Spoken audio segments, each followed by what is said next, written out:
What's up? What's up? What's up? I'm back again, y'all, to give you part two.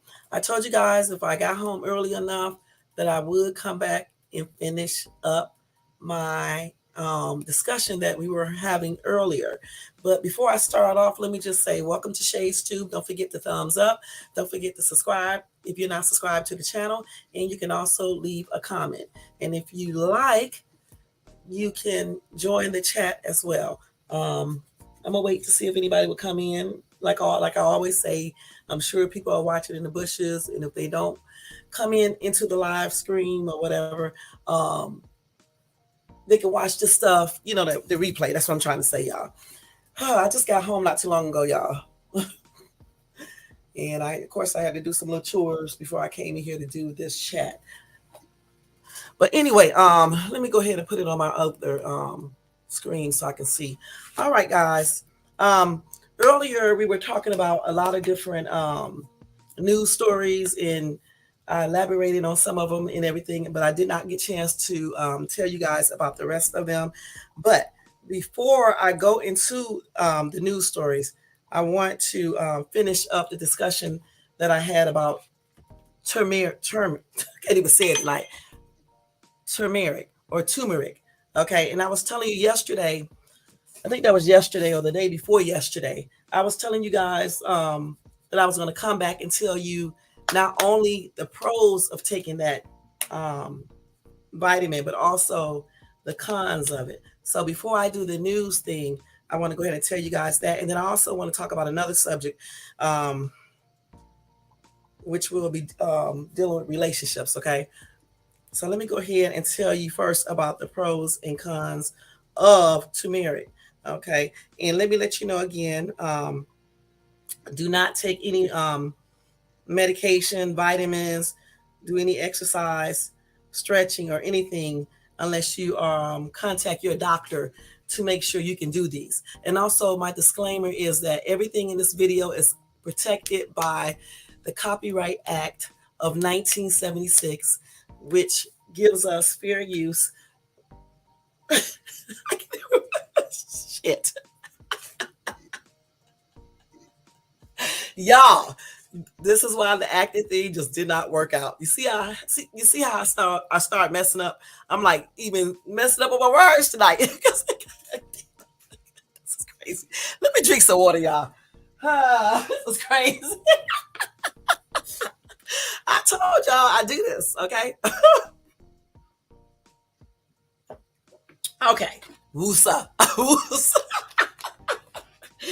Anyway, as I was saying, everything in this video is protected by the 1976 Fair Use Copyright Act, okay? That act allows us to use information for instructional purposes, commenting, educational, entertainment, what else? It's something else. Entertainment, instructional, commenting, giving opinions, and research purposes. Okay. Everything in my video is protected by that Fair Use Act of 1976. Okay. And everything in my video, unless I tell you, is allegedly. Okay. Any information I give you about turmeric is allegedly, because they're still researching this. Okay. I'm just telling you, for me, the benefits was really good. Okay. For me. Okay. So anyway, guys, I was telling you, don't forget the thumbs up. And subscribe to the channel. All right. So anyway, so you know what turmeric is, okay? It is known for its vibrant, oh my God, canary yellow color. Now mine is it yellow? Let me see, y'all. Let me see if this is yellow. I just want to see. And let me show y'all what it look like too. Let me get my ass out of this camera. Looking a hot mess. This is what it looks like. And I guess that is a canary yellow. I don't know. Let me show y'all what it looks like. These big ass horse pills. But it goes down pretty good. Pretty easy and stuff. Yeah. And I only take it once every other day. My doctor told me to take it twice a day, every day, but I take it every other day, one pill. Okay. But anyway, I'm about to fall in the chair. Y'all, I told y'all I don't drink, okay? But I feel like I've been drinking something because, man, I'm falling all over the chair and everything, But anyway, that's what it looks like, okay? At least the pills that I get, okay? These are the vegetarian capsules. Okay. But anyway, so as I was saying, turmeric is known for its vibrant canary yellow color and vibrant flavor. I don't like that flavor, okay? Because when I first started taking it, I was like, yuck, okay? So now I just swallow it down, don't even think about the taste and be done with it. Okay. So yeah, they use it in dishes. You know that already, okay? It is also favorable because it is known as a natural medicine, traditionally in Chinese medicine and the Indian system of medicine.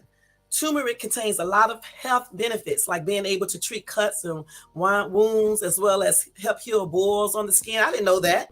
It is believed that turmeric can also help preserve the youthfulness of the skin and help prevent acne. I did not know it helps prevent acne. Turmeric is also available. I mean, turmeric is available everywhere as they can be grown in almost any climate. Although it's generally prefers it usually prefers a warmer climate. If you have the proper know-how and intention, you can grow them too. So you can grow this plant, okay? Um, so this they got 12 reasons why you should incorporate turmeric in your diet. And I gave you some of those reasons last time, but I will go over it again. Number one, it can aid in digestion. Okay. Turmeric does wonders for our digestive system because it can stimulate the gallbladder, which then releases bile. The bile then helps our body break down the food we eat, all the while helping our bodies absorb fats and certain nutrients. They said it's also an excellent gas reliever. I did not know that. Um, I did not know that, man. That's something new that I just learned. I never knew it was good for that. Okay, let's see some more benefits it has. I hate when they do this right here, when you got to push continue. Let me see. No, next. You got to push next. Number two, we know already that it's anti-inflammatory. It has anti-inflammatory. I can't even speak right tonight, y'all. Anti-inflammatory agents. I know I'm saying that wrong tonight, y'all. Okay. In other words, it helps with inflammation. Okay. I am tripping tonight, y'all. I'm telling you, it's that water, all that water I've been drinking. Okay. Well, anyway, it has ingredients for that. You know, they say it also helps with bowel disease. I didn't even know this. Every time I look up this turmeric stuff, it has something different. They said two main types of this disease, bowel disease, is Crohn's disease and ulcerative colitis. Okay, so turmeric can help alleviate some inflammation alongside your regular treatments.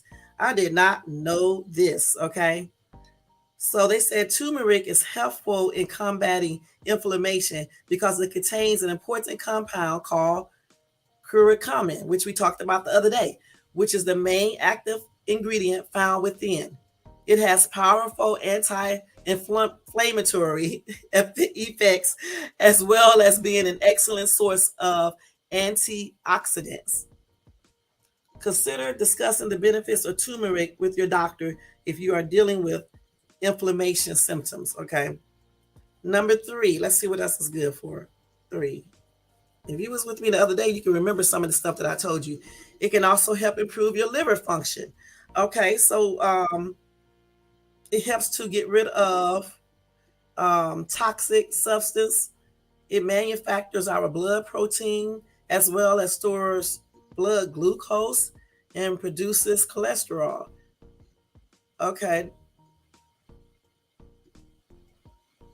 that's what the liver does. Okay, that's the things that the liver does. Okay, um, turmeric can play an active role in that area because of its antioxidants and the anti-inflammation that it provides. It can help to improve your liver function, and it also they say it's also been shown to help prevent liver cirrhosis, a condition in which the liver does not function properly due to long-term damage. I did not know turmeric does all of this. Every time I look this stuff up, like I said before, I get more and more different, more stuff. Gosh, it does a lot of stuff, y'all. So I'm telling you, you better ask your doctor about it. Okay, I did not know it was this. Number 4, it's a natural antiseptic. Okay, I did not know you can do that. So, okay, look. It says there are several types of wounds, such as small open wounds, closed wounds, and open bleeding wounds. If you find yourself with an open bleeding wound, make sure to seek medical treatment immediately to prevent blood loss or infection. If you have a small wound like an abrasion or puncture, using at-home treatments and remedies may be suited. Turmeric can often be used as an antiseptic when helping heal a wound by using turmeric paste covered with a cotton cloth.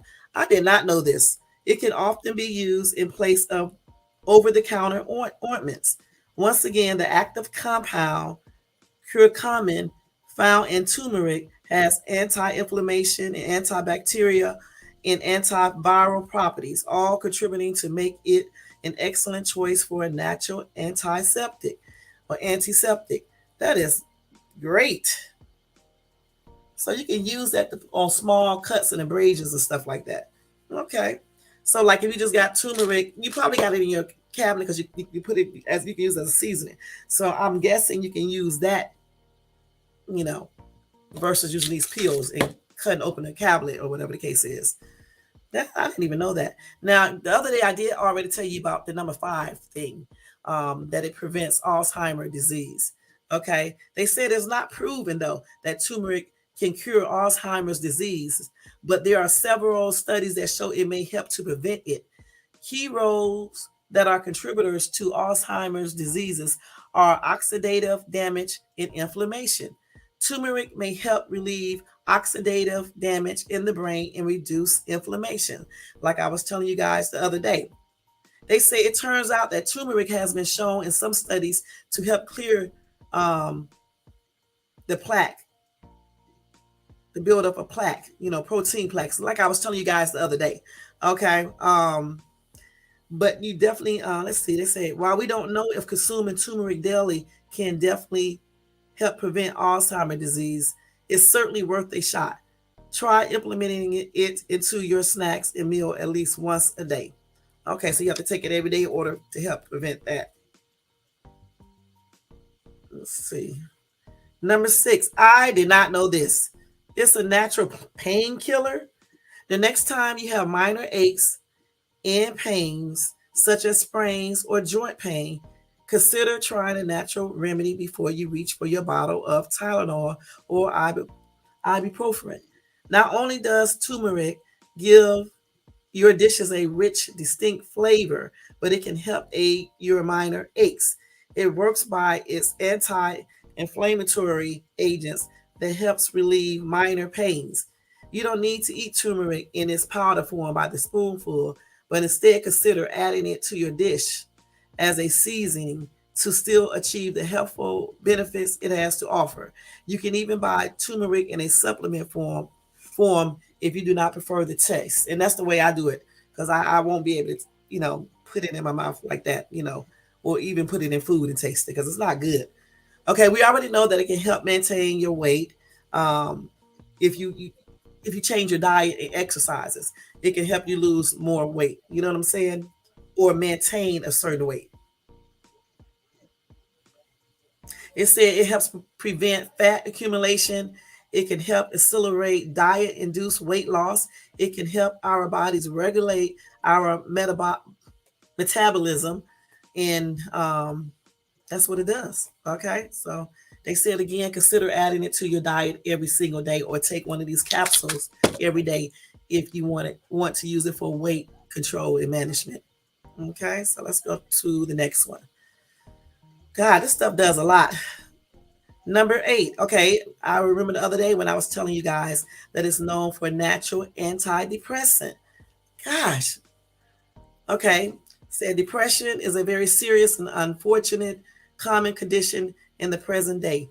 Many factors, such as an unhealthy lifestyle, low social support, and living chaotic lives, can contribute to depression. And I'm gonna tell you straight up, they are not lying when they tell you um, these are some of the key factors in being depressed or also struggling can make you be depressed. Okay, and breakups and having problems in your relationship, sometimes pregnancy, after you have a baby, sometimes children. You can just get depressed by many different things. Okay. Now they said inflammation can be present in depression from contributors such as a lack of sleep, vitamin D deficiency, smoking, poor diet. Y'all better stop smoking if you're depressed, okay? Poor diet, even lack of physical activity.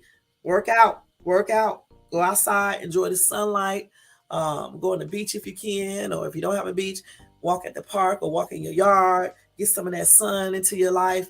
That sun does amazing things when you're depressed. Try to eat more healthy, try to get at least 2 good meals, preferably breakfast and dinner. You may can skip lunch or eat a light lunch, but breakfast is one of the most important meals you should eat, and then that dinner. You know what I'm saying? And then vitamin D deficiency, you have to make sure your vitamin D levels are good, because if it's not, then you need to take a supplement that may help with depression. And of course, a lack of sleep. If you're not getting enough sleep, you can get more depressed from that because you're tired. Your organs don't have time enough to rejuvenate your cells or anything if you're not getting proper sleep. They actually say around a certain time is when your cells and stuff rejuvenate. Okay. So it's very important to get enough sleep, at least 8 hours. For some people, they can get 7, but at least 8. I say at least between 7 and 9 hours of sleep per day. Okay. They may even say 10, but I thought I read 7 to 9. Okay. Let's see. So they said, as we have discovered previously, turmeric may be a good choice when choosing an anti-inflammatory agent to consume if experiencing depression. You can purchase it in a supplement form at your local drugstore, or you can add it to your meals as a seasoning. Make sure to speak to your doctor if any symptoms of depression arise, and consider talking to your what? Consider talking to your doctors, y'all, to obtain the benefits of turmeric when discussing antidepressants. Okay, they got stuff repeated in this article. Okay, clearly they didn't edit it.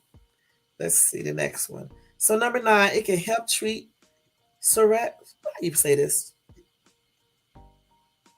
So I forgot how you say this word. Let's see, sir.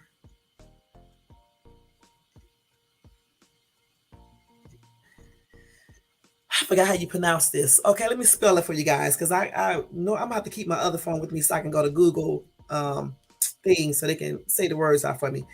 It's Psoriasis. So I forgot how you pronounce that, y'all. But anyway, it's a non-contagious skin condition that causes build up on the skin. Some of the symptoms include red scaly patches, itchy skin, burning skin, as well as swollen joints and stiffness. Since there is no cure for the skin disease, treatments are necessary to lower the the severity and frequencies of outbreaks. Um, Curcumin found in turmeric is a powerful agent in this case. Recent studies have shown that turmeric can help relieve the symptoms of that skin condition that I just told you about. Not only can you consume the spice in your meals, you can also take the pills like I just showed you. And you can also take it in tea or make your own tea and put turmeric in it to drink it. I bet you that's nasty. I'd rather take the capsules. I think that's, you say psoriasis. I forgot how you pronounce that, y'all. But anyway, it's if you're suffering from Psoriasis, that skin condition, taking turmeric with curcumin in it may be beneficial for that. Okay. Let me actually put the word up so y'all can know what I'm talking about, because my ass be saying some of the most craziest stuff sometimes, y'all. Especially at nighttime, I be tripping. I be halfway tired. Let's see. And just be tripping out, Let's see. Now, when I get off a line, I'll be able to see it. And, this is just stuff I be dealing with. I'm having like camera, what's the name? Let me see if I spelled that right. What is it? Psoriasis. So this is the word I was talking about. Let me do this like this. Now, how do you do this? Let's see. Then show. Okay. Talk about that right there. Okay. If you have that skin condition, taking turmeric or turmeric curcumin can help with those. That's, help ease that. All right. Where was I at? Let me do this back up here. No. And then, okay, let me put this back up here. All right. Then 10th thing is, let's see, number 10. Okay, so number 10, it can help prevent acne. Now, this is something I definitely know that it can do. Okay, let's see what they say. Curcumin, curcumin, that superpower agent found in turmeric, is again the hero in this case.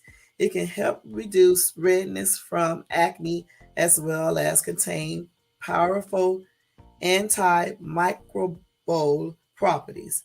However, consuming turmeric daily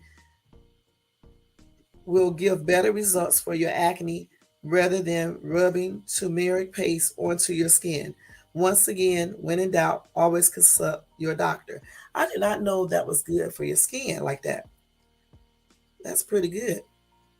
But you know what? I have noticed that my skin looks even better since I've been taking, the turmeric. I mean, it was already nice anyway, but I'm just saying it's look even better.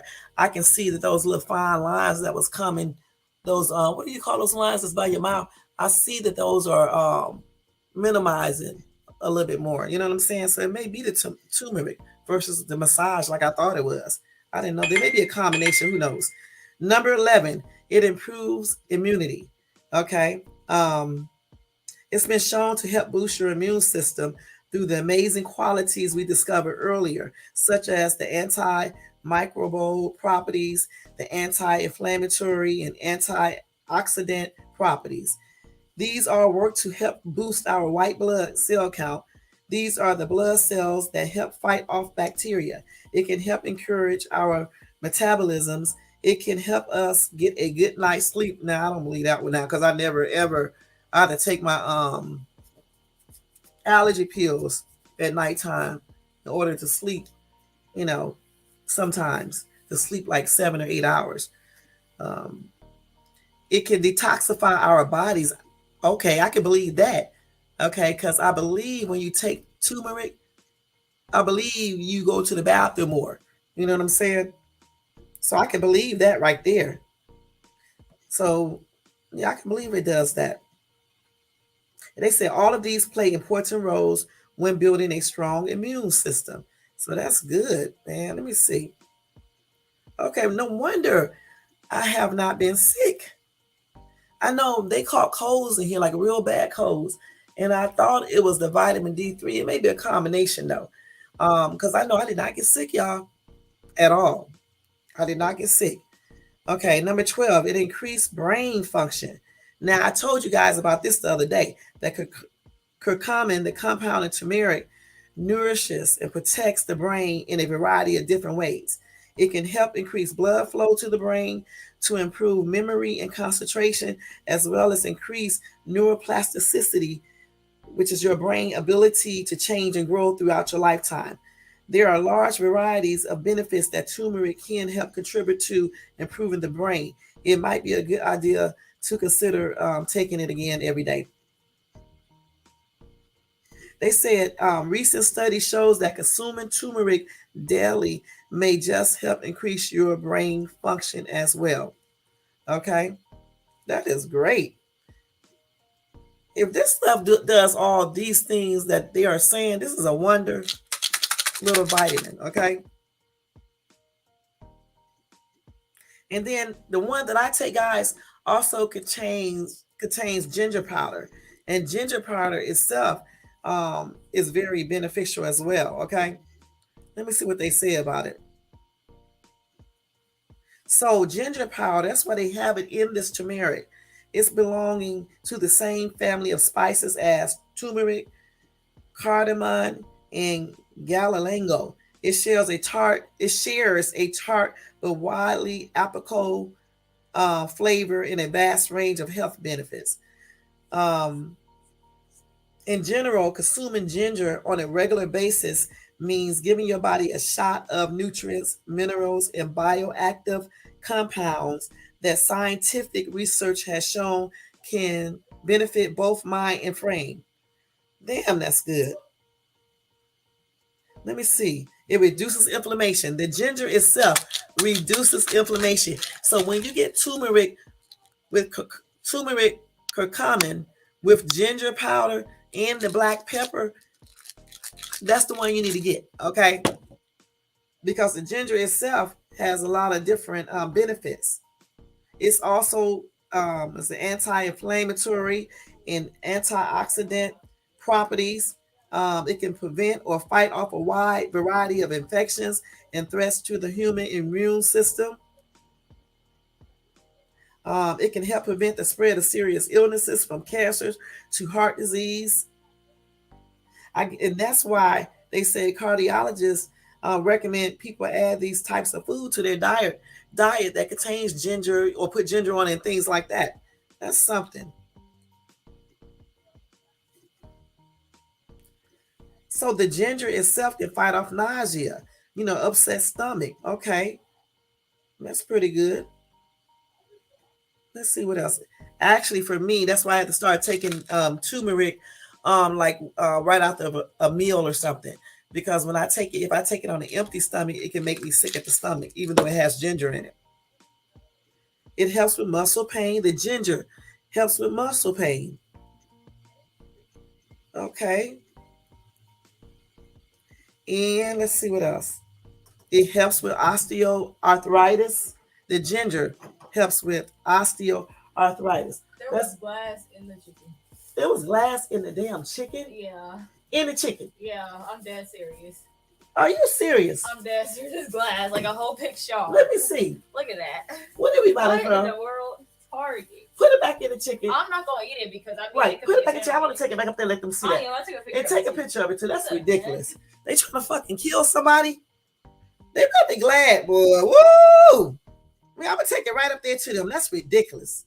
Glass in chicken. I'm talking about frozen chicken that you cook, and we got it from the grocery store. So we're gonna take that back up there to Target supermarket tomorrow and let them see that glass that was in the damn chicken. Anyway, like I said, it helps with osteoarthritis. Osteoarthritis is obviously arthritis in the bones because osteo means bones. Okay. So that helps with that. Okay. So it says the ginger can help with the pain and stiffness associated with osteoarthritis. In time, taking ginger on a regular basis could allow an individual to regain flexibility and return to physical activities they've come to love. So taking that turmeric with that ginger powder is a good thing to do, y'all. So definitely do that, but check with your doctor first, like always. It helps to prevent heart disease. The ginger itself that's combined with the turmeric can help. You're getting double benefits when you take turmeric along with the ginger, because ginger itself helps to wait a minute, what did I say? Prevent heart disease. Okay, let's see what it does. So the heart plays a central role in pumping blood throughout your circulatory system, bringing nutrients to all parts of the body. Unfortunately, there are a growing number of threats to the heart, from personal and professional stress to the regular consumption of high-fat, high-cholesterol foods. That's why it's so important to regularly consume foods that have been shown to assist in preventing the development of heart disease and associated issues, including high blood pressure and high cholesterol. For its part, ginger has been shown to reduce the level of blood and fat in the blood, thereby limiting the chances that obesity and cholesterol will place excessive pressure on the veins, arteries, and heart itself. Overall, ginger's impact can be a key factor in avoiding the development of heart disease. Period. So if you have high blood pressure or high cholesterol, and even if you don't, If you take this turmeric, curcumin with ginger powder, it can do you wonders, point blank, and probably possibly prevent you from getting heart disease. God damn glass in the damn chicken. Who does that? Okay, let's see. It can also calm indigestion. That's what the ginger can do. Um, let's see. So, like with people who have acute indigestion, it's part of their everyday life. It can make eating far more of a chore than something to savor. To help with this condition, many people turn to over-the-counter medication like Bismuth, but they are actually far more natural alternative. Like for example, ginger.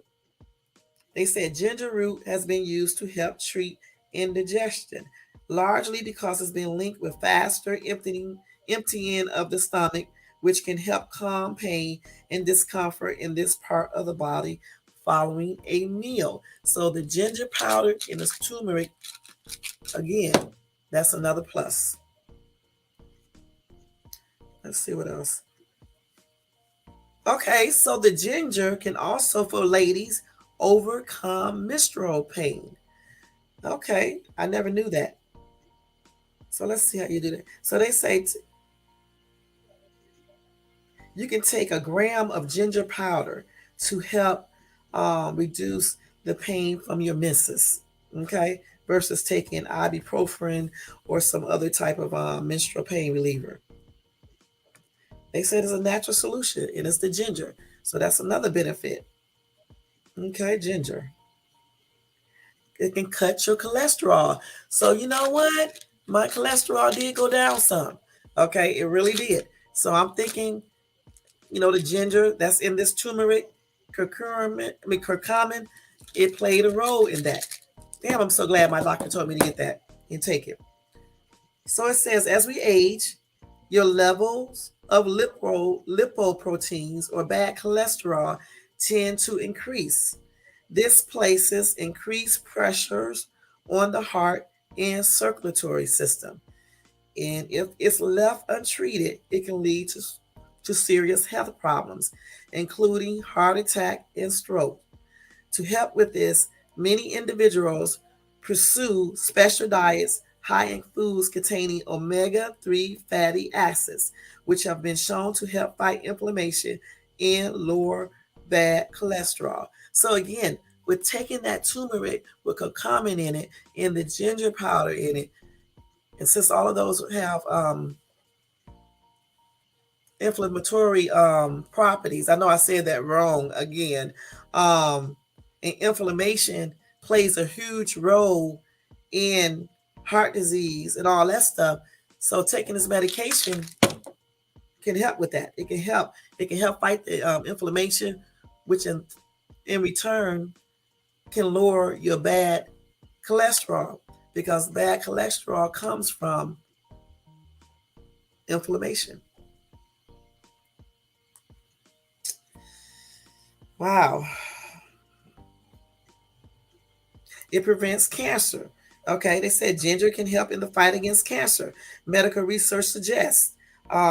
Studies have shown that regular consuming ginger extract can help prevent cancer because one of ginger root's most active compounds, gingerol, contains cancer fighting properties. In one study, just 2 grams of ginger extract each day help reduce inflammation in the colon, the site of one of the most deadliest forms of cancer.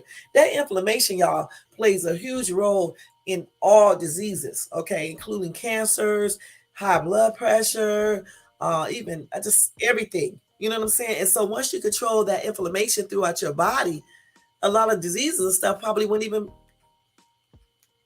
be there. Because I told y'all, my inflammation went all the way down.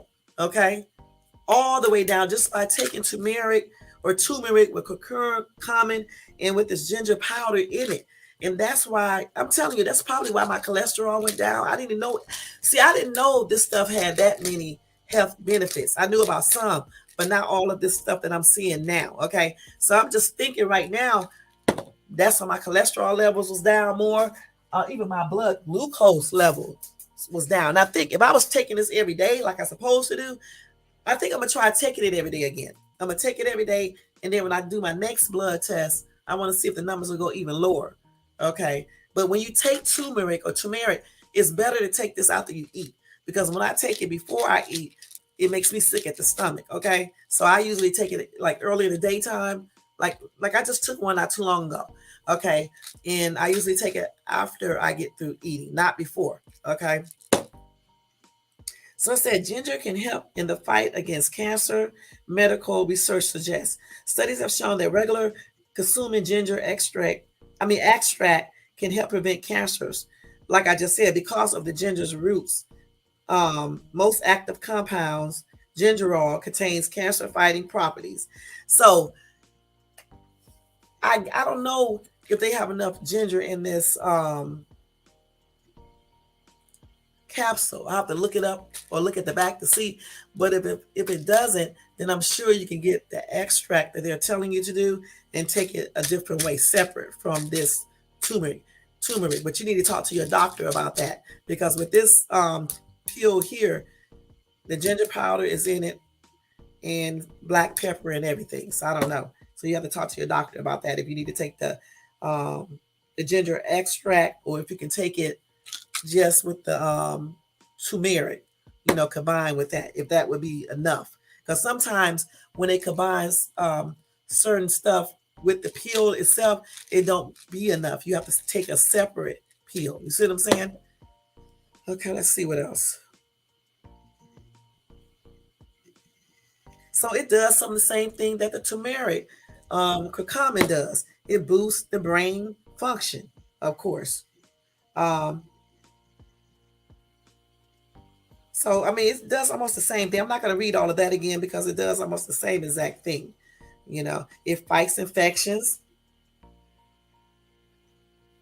it prevents the development of bacteria in the respiratory system, thereby limiting the risk of lung problems like bronchitis. Consuming ginger extract on a regular basis may therefore help individuals with acute respiratory conditions such as asthma, and improves their chances of breathing easier and healthier. So I need to tell my daughter about this. Okay, she need to ask her doctor about that, because I didn't know it helps. I didn't know ginger extract or ginger powder helps with all that. It also boosts dental health. Okay, now this is something.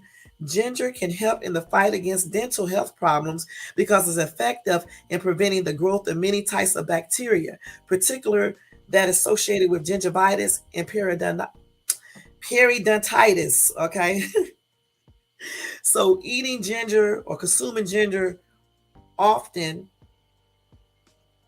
is recommended to individuals who frequently struggle with these or other dental health concerns. Another thing you can do for your teeth.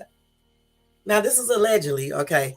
You can do the oil treatment. Okay, I know you guys read about it online. Oil pulling. I actually do this. I don't do it every day. If I did it every day, I probably wouldn't have no type of because like my teeth are like sensitive to cold stuff and hot stuff, right? And I definitely don't want no root canal. And so what I start doing the oil pour, and I take some sunflower oil, right? And I put it in a cup. Then I put the oil in my mouth, and I swish it around my mouth for 20 minutes throughout my teeth and stuff. Then I spit it out in the garbage can, obviously, not in the sink because it's oil. And I'm going to tell you straight up, not only does that whiten your teeth, okay, that's why my teeth are so white, it also, I don't know, it does stuff to your teeth, and it don't be sensitive anymore. Y'all know I don't have any cavities or anything. None. And I told y'all I be eating chocolate. My teeth are not stained or anything. So, I mean, if I did that oil treatment, that oil pull every single day, like some people do, I bet you I wouldn't even feel no sensitivity to cold or hot stuff. Because after I do that oil pull, I'm going to tell you something. I can feel that my teeth feel better. I don't feel no pain or anything in my mouth with my teeth. And if I did it like I said, like I supposed to, I probably wouldn't even feel anything. And it lasts for a long time too, because I do it once every couple of weeks. Imagine if I was doing it a couple times per week, and when I do it once every weeks, a lot of stuff I don't even feel like that. My teeth are not as sensitive. That's what I'm trying to say. So just imagine if it's done every single day or every other day. So I think I'm gonna start doing it every other day or at least twice or three times a week to see what that will do. But oil pulling does work. Okay, allegedly it does work. Look that up, try it out. It may help with some of your teething stuff. And they also said it helps to whiten up your teeth. And I believe that because my teeth are white. And as you get older, your teeth start changing colors and stuff, and your gums start receding. My gums have not receded or anything. I'm not that old anyway, but my gums have not receded. And my teeth are still white. Now, granted, I never smoked or did stuff like that, so that plays a huge role in it as well. But still, I eat a lot of, I was eating a lot of chocolate. Not now, I don't eat a lot of chocolate now, but I still eat it. And chocolate can, mess up your teeth. And I'm telling you, the oil pull, my teeth are white, straight up. So y'all need to try that, along with the ginger powder or the ginger extract that they was just telling you about. Okay, let's see. So it does a lot of stuff, y'all. I don't want to go through all of these things because it's so much. You can just research that yourself. Ginger extract or ginger powder. Research turmeric, curcumin more because it has a lot of positive benefits for your body. It also, I didn't read this tonight to you, but turmeric or turmeric as I call it, curcumin, it also helps to minimize fine lines on your face. It helps with wrinkles. It helps with aging. It helps you age better. Okay. It helps your skin. It helps you age better. Okay. Point blank. It helps out with all that. Okay. So, like I said, look up turmeric, curcumin with ginger powder. Look at the benefits of it. Okay. And then discuss it with your doctor or cardiologist or whomever and see if it's good for you, if it's beneficial for you, because it is beneficial for me. It's beneficial for a lot of people. But discuss it with your doctor. See what your doctor's saying. Because I'm not lying. Instead of taking that naproxen, my doctor told me to take turmeric curcumin. And this stuff right here has brought down all of that inflammation that was in my body. I tell you, I'm not lying. Okay? For real, for real, for real. And then I also noticed, I didn't know it was the turmeric that was doing this. I believe it does clean out your system for sure. Okay. And joint pain, or if your fingers hurt, or if your feet hurt, I'm telling you, it helped with my bursitis as well as my plantar fasciitis that I was dealing with. I do not have that feet, that fasciitis don't hurt y'all. Now, granted, I told you before I do feet exercises and stuff like that, but I'm telling you that turmeric curcumin plays a role in that. It played a role in that bursitis thing. I know it played a role in this because I don't care how many exercises I was doing, my arm was still hurting until I started taking turmeric curcumin. So y'all need to check that out. Talk to your natural health doctor and your regular doctor and see if that would work for you. Because if you're suffering from joint pains or arthritis, memory loss, you want to lose a little weight, you want to maintain your weight, you want to stop aching so much, even menstrual pain, what else? Brain function, memorization, that. What else? What else, y'all? What else did I say? Help with not catching, reducing your chances of catching certain cancers, digestion, depression, all of that. It probably even helps with anxiety because all of this stuff stems from inflammation throughout your body. Okay, point blank. Look that up. I'm telling you, I looked it up. I researched it. Inflammation throughout the body is the culprit, one of the number one culprits of a lot of diseases, including depression, I believe anxiety, and all types of stuff. Okay, so turmeric, the wonder drug. I'm not gonna call this a drug, but it is technically a drug. But the wonder peel, you could actually use turmeric seasoning. Okay, but I'd rather take it as a capsule because I can't stand the taste of it. With curcumin in it and with the ginger powder, 500 milligrams, I take mine once a day. I think it's once a day every day. Works the wonders for your body. So try it. Check with your doctor first and try this. Now, I hate to tell you the cons of it, okay? I hate to tell you this because then you want to change your mind. But when I say cons, y'all don't look at everything has cons, okay? Everything. But it wouldn't be fair if I didn't mention the cons to you of taking turmeric or turmeric. So let me go ahead and tell you guys the cons. Then we're gonna skip to something else because I've been on this subject for almost an hour and I'm not gonna be on here all night. So let me go ahead and tell y'all the cons of this so we can get on to our next topic. The cons of turmeric. Cons, because I have to tell you guys everything. Wouldn't be right just to tell you the positives and not tell you the cons of it. So some side effects of turmeric. Let me just tell y'all. And this is coming from Simply Health. Okay. Let's see. Okay. So these are 10 side effects to look out for if you are consuming turmeric, especially if you're overusing it. Okay. Iron deficiency. A lack of iron is the most common nutrient deficiency in the world, with women and children most exposed to the developing. Wait a minute. Wait. What did I just read? Okay. Most exposed to the developing the deficiency. Vegan. Wait a minute. How did I just read this, y'all? Let me read this again, okay?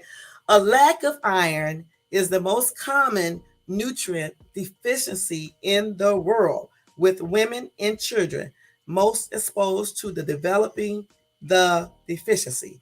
Okay. Vegan or vegetarian diets, along with overconsumption of coffee and herbal teas, are thought to be the major contributing factors to iron deficiency. Plant flavor needs, such as tannins, bind to iron molecules, enlarging them to a size where the intestinal tract can't absorb them. Turmeric is rich in both flavonoids and tannins that could potentially bind to iron molecules and prevent their absorption. And I think that's the reason why I stopped taking turmeric every single day and I started taking it every other day. I think that was one of the reasons why I did that. Okay. So, like I said, you have to really take turmeric a lot in order to have that side effect. Okay. I mean, just over consuming it. Because, like, some people go crazy. When you tell them to take vitamins, they take 2 or 3 a day and be doing the most. So, I think if you take turmeric every day, you probably be okay. Or every other day, you definitely are okay. Um,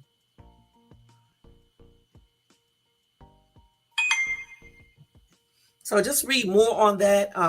But you do have to have a lot of turmeric in order to, be you may have a little iron deficiency. But if you're checking your iron levels when you go to the doctor, you can easily monitor that. Okay, so it also increased bleeding risk. Okay, so that's another reason why I think I started to do turmeric every other day versus every single day. Okay. So it can increase blood and bleeding risk. Okay.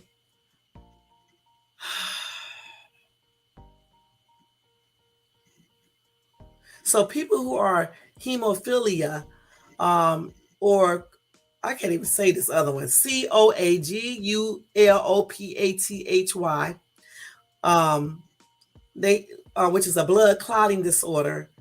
If they have that blood clotting disorder, it's also known as von Willebrand disease and hemophilia, they should not take turmeric, okay?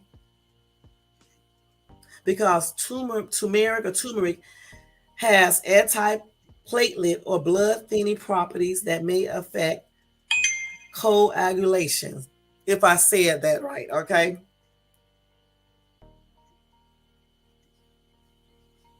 It also contains pro coagulant properties as well, because they do put it on cuts and fresh rounds to stop bleeding. However, if you're a hemophilia or you have that von Willebrand or no von Willebrand disease, then you should not be taking turmeric. That's why I say anytime people tell you to take vitamins or whatever or any other kind of medication, you need to check with your doctor first and see what your doctor says. You don't start stuff because you never know. You know what I'm saying? You don't start taking stuff unless you check with your doctor because he knows your medical background. Okay. And like I said, people who have that von Willebrand disease or they are hemophilia, they should not be taking turmeric, period. Okay. Point blank. Let's see. The next one.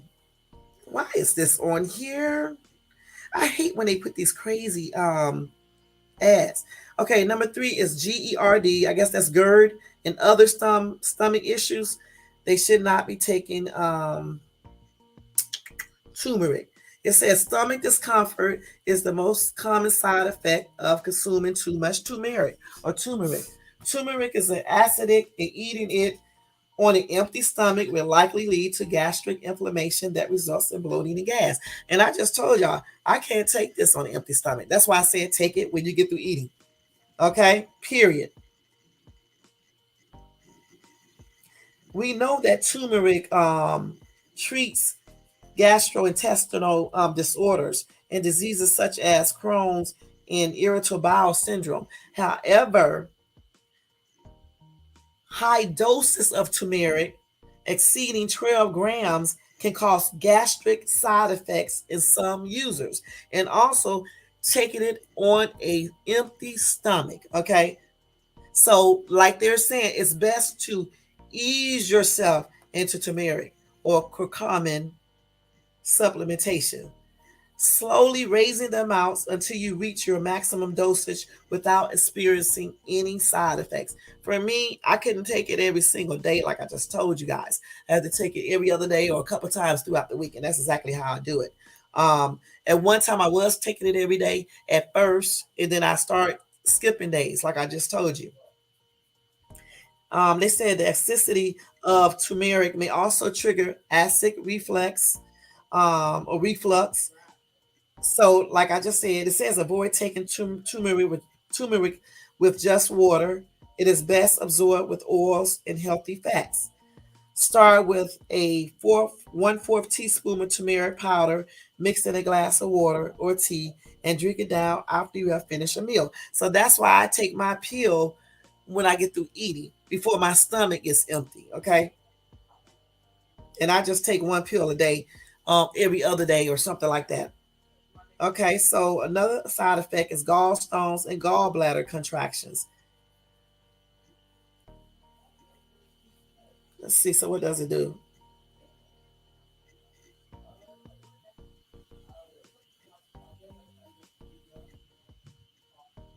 trying to see. Now, even though turmeric is effective in treating the symptoms of gallstones, it can cause gallbladder contractions, initiating the rapid emptying. I mean, initiating the rapid emptying of the organ and potential toxic shock. Gallbladder contractions make turmeric a dubious supplement for anyone living with gallbladder issues. So if you're living with gallbladder issues, you shouldn't probably be taking turmeric. And that's why it's important to check with your doctor before starting any type of vitamins or natural remedies or any medication, period, including exercises and even massages and stuff like that. Okay, it can also lower your blood pressure. Okay,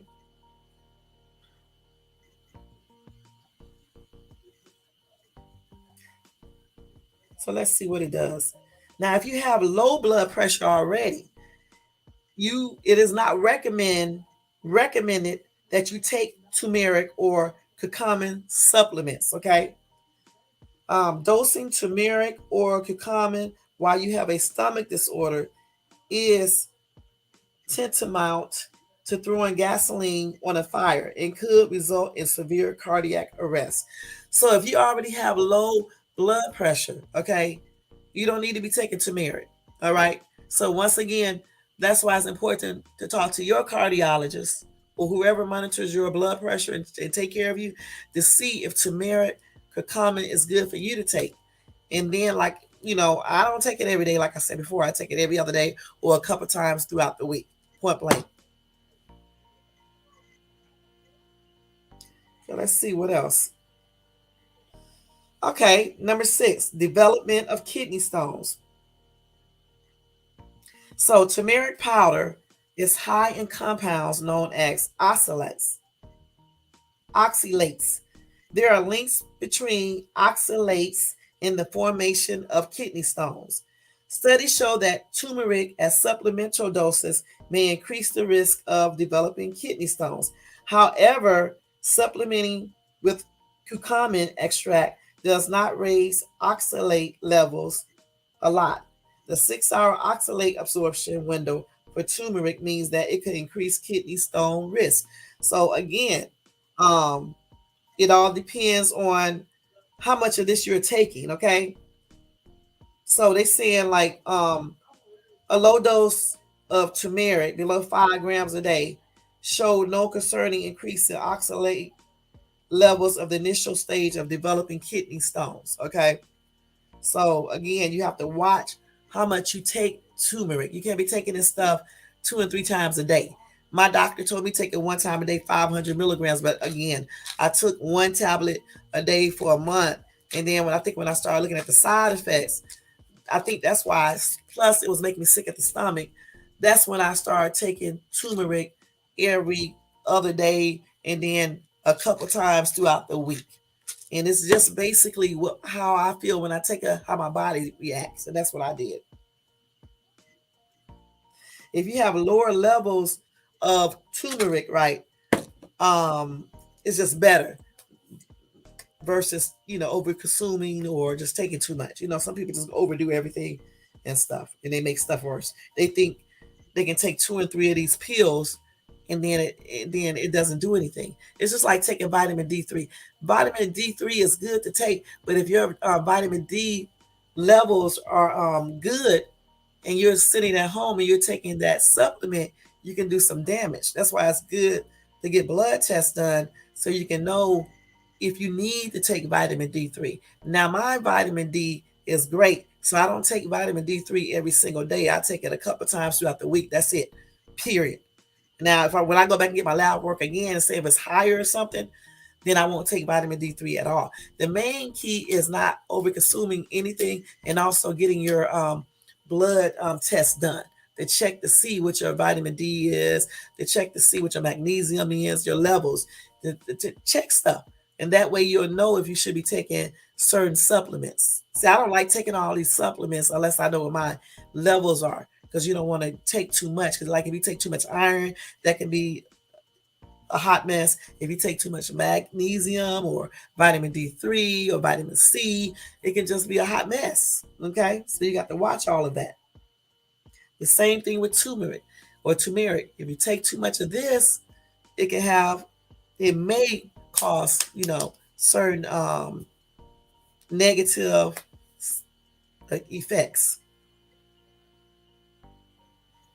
So they said pregnant and breastfeeding women. Okay, if you're pregnant or breastfeeding, let's see, you shouldn't take it. Okay, they say it should be avoided. Okay, point blank. So if you're pregnant or if you're breastfeeding, do not take turmeric or turmeric curcumin, period. Okay, they don't have enough data on it to see the side effects of turmeric and curcumin in pregnant women, okay, or in the kids, I guess. So therefore, I would just stay away from it if you are pregnant or breastfeeding, point blank. Let's see the next one. It can cause nausea, diarrhea, and bloating. Like I told you before, if you take it on an empty stomach, it can make you be nauseated. I never experienced none of these things, but I know if you take it on, I did about the nausea if I took it on an empty stomach, but not no diarrhea or bloating or anything like that. But that is another side effect if you take too much of it or you take it on an empty stomach, point blank. Just like any vitamin. Certain vitamins, certain pills, you can't take it on an empty stomach because it has side effects that can happen to you. Okay, let's see the next one. And number, what time is it? Okay, number 9, allergic reactions. Okay, I didn't know this, but it can have allergic reaction. Thank God I am not allergic to it. Um,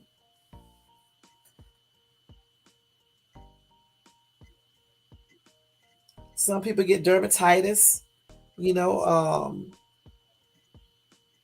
shortness of breath if they have allergies, constricted breathing or anything like that. So that's with anything. You can be allergic to anything. Again, that's why you need to check with your doctor before taking it. Also watch, what happens when you take it. If you are suffering for allergies, it doesn't matter what you take, what you put on your body, you need to be careful. Whatever you put on your body, whatever you take, because you can be allergic to so many things. Just the other day, I used a different type of eye drops, and I also used a hydrogen, what is that called? What do you call that stuff that you put on your arm when you have a rash or something? Um, I forgot what you call it. Hydrocortisone. And I put that on my arm along with putting eye drops in my eyes. And I'm not lying, my hands, my veins start showing in my hands and stuff. Like, like somebody that's 70 or 80. And I figured that one of those, either the I think a combination because I put the eye drops in my eyes and then I use the hydrocortisone because they both are steroid or something like that. I forgot what they call non-steroids. I forgot what they call it, but it's steroids, right? And I think that's what caused that to happen. My veins start coming out, popping out like I was 70 or 80 years old and stuff. So I realized that I should not use hydrocortisone and again with those eye drops. And as a matter of fact, I just don't use those type of eye drops. I went back and started using my Pataday because Pataday does not do that. So you have to look at stuff when you're taking stuff, you putting stuff on your skin, especially if you have allergies, you have to watch the side effects, because if you don't watch these things, it can be detrimental. And so anything you take or anything you usually check with your doctor first. And even if you do check with your doctor, still watch for side effects, especially if you're already allergic to stuff, because you just never know. Because before, when I put hydrocortisone on my skin, it doesn't do anything. But I'm thinking because I did both the hydrocortisone on my skin and then the eye drops, I'm thinking that that's what caused that. It caused my veins or something to constrict, I guess.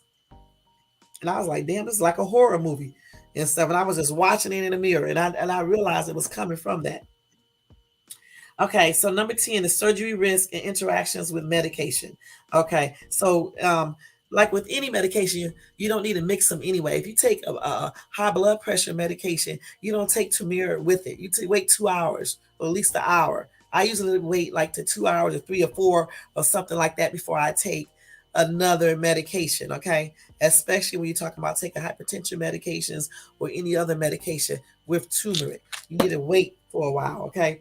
And if you're having surgery or whatever the case is, you don't need to be taking turmeric for at least 2 weeks before any surgical procedure because turmeric acts as a blood thinning agent. If you fail to mention this to your surgeon, your surgery could end up in a disaster and you can bleed out on the operating room table and die. So if you are taking turmeric curcumin, you need to tell your doctor this, especially if you're getting ready to have surgery because they need to wait at least 2 to 3 weeks. I say wait at least a month if you can. You know what I'm saying? When they tell me to wait 2 weeks, I'll wait 4 weeks. Okay. So I can be really safe. I'll just stop taking it. It's just like with my eye drops.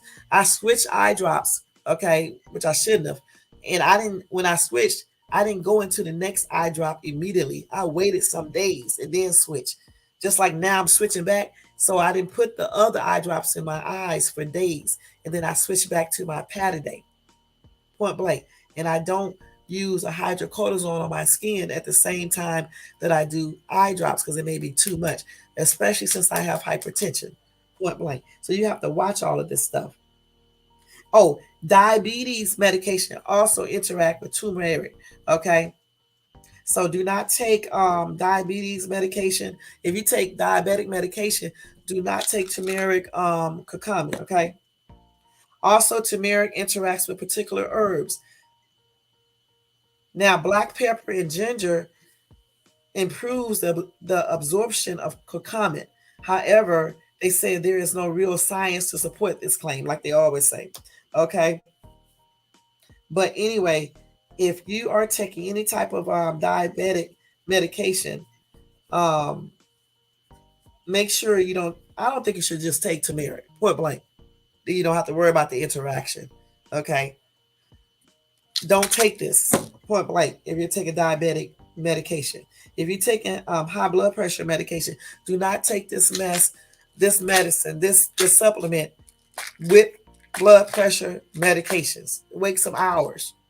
Don't take this on an empty stomach either. Okay. And if you're suffering from low blood pressure, don't take turmeric curcumin at all. Period. If you are having surgery, let your doctor know that you are taking turmeric curcumin. Because if you don't, you're going to end up bleeding out on the table. Okay, point blank. And you're going to be messed up. So make sure you let your doctor know what you're doing. Make sure you check with your doctors before taking any supplement, not just turmeric, any type of supplement, magnesium, all these different things. Make sure you talk to your doctor first to see if you need to take these things. Okay, point blank. When my doctor told me to take certain things, he sees my stuff because he's the one who ordered my metabolic screening. Okay, point blank. And also, when you take your blood test, make sure you get a copy. Make sure your doctor go over everything with you. Then you get your copy. You look at everything. Go online to the medical sites and look up everything and get a complete understanding of each test that you took and your numbers so you can know. You know what I'm saying? It's always good for you to be in the know. All right. So hopefully that information helps you out. But to find out more, you can go online yourself, to different medical sites and you can research turmeric with curcumin and ginger. And you can research almost anything that you need to find out. And then discuss this with your doctor before you try to take these things. And don't forget, if you are taking diabetic drugs, don't take turmeric curcumin. Don't certain herbs it interferes with, certain medication period it may interfere with. Never take medications together anyway. Okay, I never do unless the doctor say these two go together. Okay, if you're suffering from low blood pressure, do not take turmeric curcumin. And certain stomach issues, turmeric is good for certain stomach issues, but at the same time, if you over indulge in turmeric, it can make certain stomach issues worse. Okay, point blank. All right. And so that's the end of that discussion about turmeric curcumin. And I hope everything that I told you guys, I hope it helped. Don't forget to talk to your doctors, okay, about this if you want to take this. For me, this is working very good. I don't take it every day. When I first started taking it, I was taking it every day. And then I switched it according to what works best for me. Okay. And also, from what I read about it, is some side effects. Okay. And it's working out great for me. Point blank. All right. So let's go into our next discussion, y'all. Hey, hey, hey. Let me take a little break and get some water. Because we've been on here for an hour so far.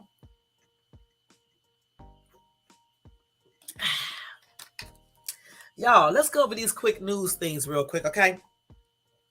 Let's go over these real quick. Let me see. Yeah. Let me see. All right. Okay. So, let's see here. So, a wife did something crazy, very crazy. Actually, it's horrible what she did on Christmas Day. Can y'all believe this? Okay. So, the wife shoots her husband dead on Christmas Day, leaving the family in shock. Let me turn this music down a little bit. This is a sad, sad thing. And my condolences to the husband, family. Okay, so it said the brother of a woman accused of shooting dead her husband on Christmas Day has spoken out after the alleged killing. Mary Lou Wigglesworth, 51, was arrested and charged with the murder of David Wigglesworth, 57, after he was found dead at their apartment in Mays Landing, New Jersey on Sunday night. That's sad. Let me show y'all what they look like because this is a very sad thing. They look like a happy couple, right? A happy couple. Well, let me show y'all. This is them.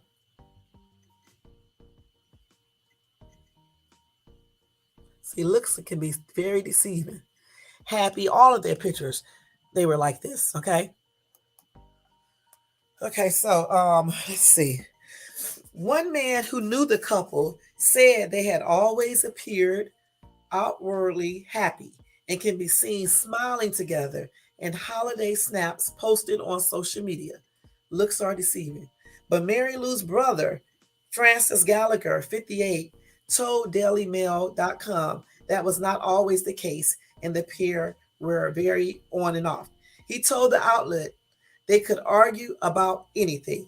I have no idea what happened, and I cannot comment on whether this was the result of a political differences. Everyone in our family is in a state of shock. Police found David suffering from a gunshot wound in a bedroom at the couple's apartment shortly before 10:30 p.m. on Christmas Day. He died at the scene, and Mary Lou was arrested and charged with murder. The mom, who shares a 25-year-old son with her husband, is currently being held at the Atlantic County Justice Facility. Her brother added, I haven't seen Mary Lou since this happened. Nobody from my family has. I tried to see her, but I have been told we can't until she has been up before a judge. According to the press of Atlanta City, a handgun was recovered near the scene where David was killed. The outlet also reported Mary Lou will appear for a detention hearing on Wednesday. The circumstances surrounding the fatal shooting, however, remain unclear. David's Facebook showed the couple in happy pictures together, featuring trips to Las Vegas, Philadelphia, and Maryland. And Charles Fias, 43, who knew the couple through his parents, who were neighbors of the Wigglesworth, also told DailyMail.com, to me, they always looked happy. They were very happy and content. That's what they look like. Okay. That's a damn shame. Let me show you this dude, a closer picture of him. See, looks are very deceiving, y'all. People walk around every day looking like they be happy with people, and secretly, they don't be. Now, somebody said that the guy was a Republican and the lady, the wife, is a Democrat. So I don't know if they had an argument over that, and that's how it happened. And if it did, that's a damn shame, okay? Because if you're married or in a relationship or whatever, and your significant other is not on the same team you are on, how could you get that day going mad where you'll kill the other person because of their views and what they think? How? Because I don't see it. And then you claim that you love each other? How could that be possible? How could you even get that mad at that person because of their difference in political views? You know what I'm saying? Me and my ex think different regarding a lot of issues, a lot of things. I'm actually an independent, okay? He's a Democrat. I don't agree with everything he says, and he does not agree with everything that I say or think. But we're not going to kill each other because we have disagreements, okay? See, that's why I say people need to know what real love is, because when you really do love someone, you cannot hurt them like that, point blank. We can have disagreements all day, but I'm not trying to kill you because your views are different than mine. You know what I'm saying? It's a shame that's what she did. You know what I'm saying? I don't know if they were arguing over political differences, but when I read some of these comments, a lot of people think so. You know, and if she did, that's just ridiculous, okay? Now, somebody said this just goes to show you that you never know what happens behind closed doors. A lot of couples put up fronts in public of being happy when in reality they have troubled marriages. It's unfortunate that some of them resort to murdering their spouses when all they had to do is get a divorce and get on with their lives. And I agree with that. If you don't like your significant other, why kill them? Just leave them. Be done with the whole thing. And people do put up fake faces. I see it all the time on YouTube. People get on YouTube acting like they're all happy. Deep down inside, they're not happy. They're sad. They got miserable lives. Nothing is working out for them. Um, and it's just a hot mess. Let me just turn this down. Every time I get on this damn computer, here we go. Wait, y'all, I can't even figure out how to turn the phone down. Wait. Wait a minute. Let me just let that ring out. Sorry about this, guys, okay? I don't want to decline because they can tell that I'm declining a phone call. Hey. Boom, boom, boom, boom, boom. Hey, hey. Okay. Okay, anyway, like I was saying, a lot of couples put up these fake faces, just like people do. They be actually unhappy and they hide behind a face of laughter and smiles and be messed up on the inside. And that's a shame. You know what I'm saying? And I don't know why people put up fake faces and pretend like they are happy with their husbands or boyfriends or girlfriends when they're really sad on the inside. That's a horrible life. You know what I'm saying? Why be like that when you can be single? It's okay to be alone. You know what I'm saying? If it's going to make you happier in the long run. Point blank. Somebody else said, you took a vow before God, to death do you part. She parted. Women are generally unhappy, always wanting more money, party. Wait, always on the lookout for the next guy. It's really pointless for a man to work just to give it all away to a trader. Don't marry. Okay, he must be very unhappy and has some very unsuccessful relationship. This is not true. Okay, point blank. Yes, God wants us to stay to married until death do us part. Okay, however, sometimes it does not happen like that. Point blank. Um, all women are not unhappy because I'm not unhappy. Okay, when he said women are mostly unhappy, that's not true. Maybe the women he knows or knew, maybe they were unhappy. And you have to look and wonder, why are they unhappy? Okay, it's clearly because things in their life is making them unhappy. You know what I'm saying? So he said, always wanting more and more, party. What? He's right to a certain level. You got a lot of women out here that do just are not satisfied. Just want more and more and more and more and more and more and more and more. Okay, period. I don't know what he's talking about when he say party. Because all women don't be out partying or whatever, if that's what he mean. Because I don't party, and I don't know what else to say about that. Maybe the women he knows, they party, but you cannot make a general statement about all women because of the women you know. You can say some women like to party and always want more, and they never get enough. Some women are like that, just like some men are like that. You know what I'm saying? Okay, he says pointless for a man to work. No, you're not just working for a woman. You have to work to take care of yourself. You have to work to give yourself a meaningful life. Okay, I wouldn't dare just work for a woman or just work for a man. I'm working for myself because if you don't have money to take care of yourself and to take care of your needs, how can you live? Point blank. So you're working for yourself. And when people realize this, I think they'll be a little bit more satisfied with their jobs or careers.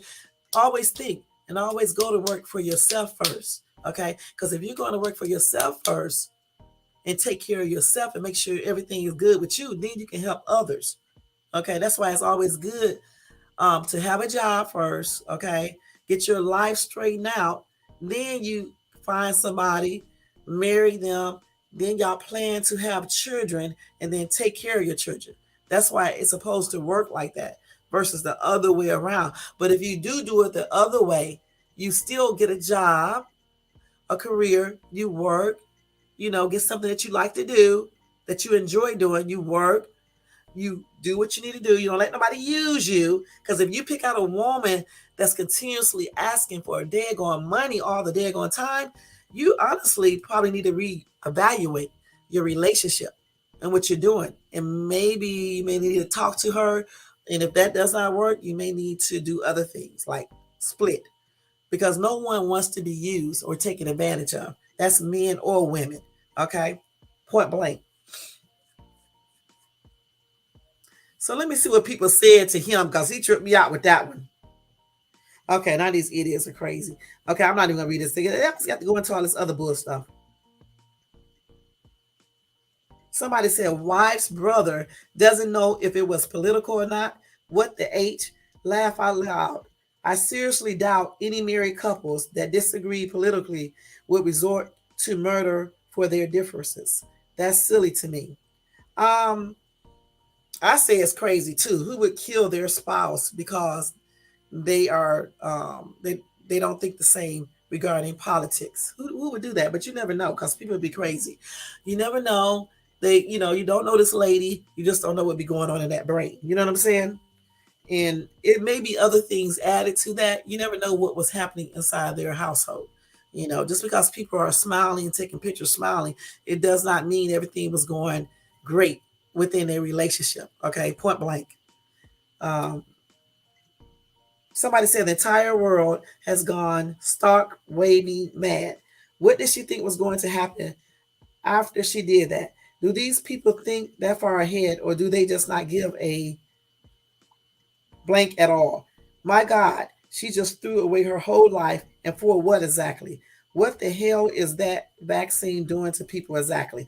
It's not no damn vaccine doing this. Okay, the lady was already probably a little off. Okay, I'm so sick of people saying what a vaccine did. It's not the vax, it's the people themselves in their brain. Okay, it's many things out here that can change brain cells and how they work and stuff like that. Not just the vax, but a lot of things can. Food, other drugs, the environment, other people, encouraging people, TV, video games, lifestyles that you lead. So many things can play a role into how a person acts. So you can't just say that Vax is doing all this stuff because of conspiracy theories and what people get online thinking. Okay, look, we don't know about a lot of medications that we take, okay, or shots. If you ever had any type of vaccine or taking any type of medication, trust me, so many things could be done. Okay, so the vax should be your last worry. You need to be thinking about a lot of different things. That is food you're consuming every single day. You should be thinking about that. The air you're breathing every day. And Lord knows that alcohol, that weed, and them cigarettes, you shouldn't be talking about anything if you're consuming that. Point blank. Let's see. Somebody said, well, I guess they weren't so happy after all. That's what I say. You never know what's going on behind closed doors. But all in all, I think it's a sad situation. And I think it's really awful that a wife would do this point blank, unless it's self defense. You can't take other people's lives. I don't know why people don't value other people's lives. They don't even value their own life. Okay. Because not only did she take his life, she also took her own. Because being in jail, who wants to be in prison? When you go to prison, they take all your rights basically away. You know what I'm saying? I mean, they tell you when to go to bed. They tell you when to go to sleep, get up. Of course, you can get in bed and still wait, but they turn the lights out. You got to use the bathroom in a cell or wherever amongst other people. You know what I'm saying? You don't have any privacy. Okay. They tell you when you go outside and exercise or you go to other areas of the prison or whatever the case is. Who wants to live like that?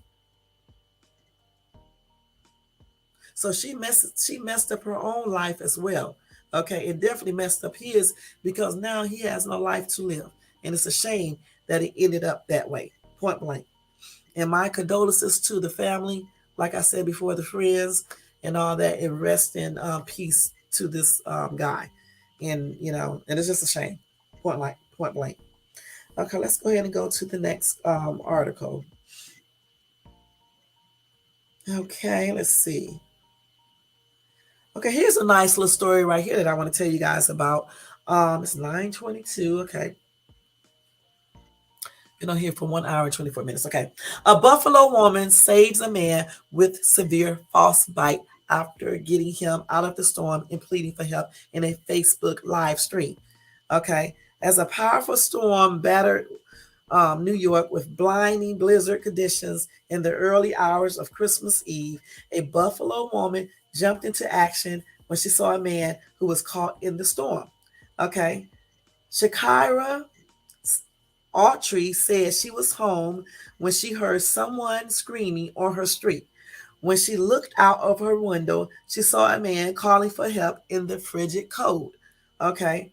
Audrey's boyfriend carried the man, 64-year-old Joe White, into the house, and she used a blow dryer to melt the ice off his red and blistering hands and used a grass cutter to take his rings off. She said in a Facebook live stream. That is good that she was able to do that. When the Buffalo woman tried to call emergency responders for help, no one came, she said. And without a background in medical care, Audrey said she became worried for his safety. She took to Facebook to share what had happened and pleaded for help. I'm going crazy because I'm scared, she said on the live stream. I'm starting to see his body change too much from the time that I had him. His body has changed rapidly every hour. As the storm buried Buffalo in thick snow, emergency responders were unable to respond to calls for hours over the weekend, with ambulance and rescue crews even getting stuck in the snow. Erie County officials have said at press conferences. At least 37 weather related deaths have been confirmed in New York, Erie County, including three attributed to EMS delays, according to county's executive Mark polling cars. With no one coming to help, Audrey says she was scared for White's life. I have called the National Guard. I have called 911. I have called everybody. They just keep telling me I am on a list. I don't want to be on that list, Audrey said on her live stream. I don't care about nothing else. This man is not about to die over here. Eventually, she said her pleas were answered. Audrey posted another Facebook live stream of her in a group of men taking White to a hospital on Christmas night. I'm in the car with him and some nice Samaritans that came and snowplowed us out, she said. One of the men said he saw her first Facebook live stream and came over to help, according to Audrey. The live stream shows Audrey reassuring White in the back of the car on the way to the hospital. You're doing an excellent job, Joe, she said. You just got to breathe, right? Okay, so the family says the false bitten man is recovering. White is now recovering in the ICU with fourth degree false bite after arriving to the hospital Sunday night, his sister Yvonne White told CNN. I am hoping and praying for the best, she said. Yvonne White said it was a miracle that her older brother, who is disabled, developed in his mind and lives in a group home, remembered her phone number when Audrey took him in. White's employer, Ray Barker, said White got disoriented after leaving his group home on Christmas Eve morning during the snowstorm. Barker added White might have thought he needed to go to work, even though he had the day off. He was in a mess, Barker told CNN, and Audrey clearly saved his life. White's sister was also grateful to Audrey, who she says now feels like family. We were all trying to help each other, and it was wonderful, she told CNN.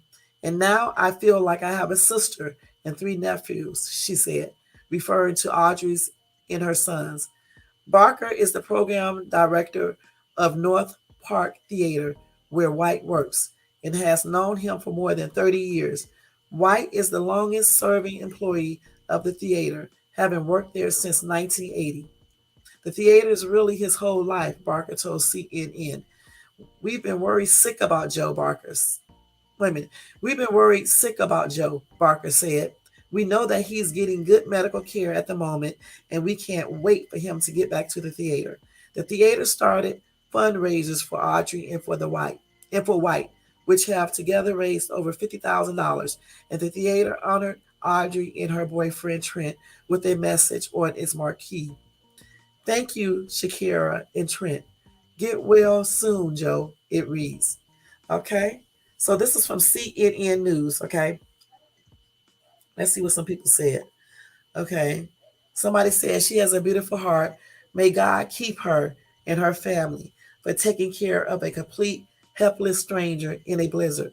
Love, love, love this awesome reflection of kindness. And I agree.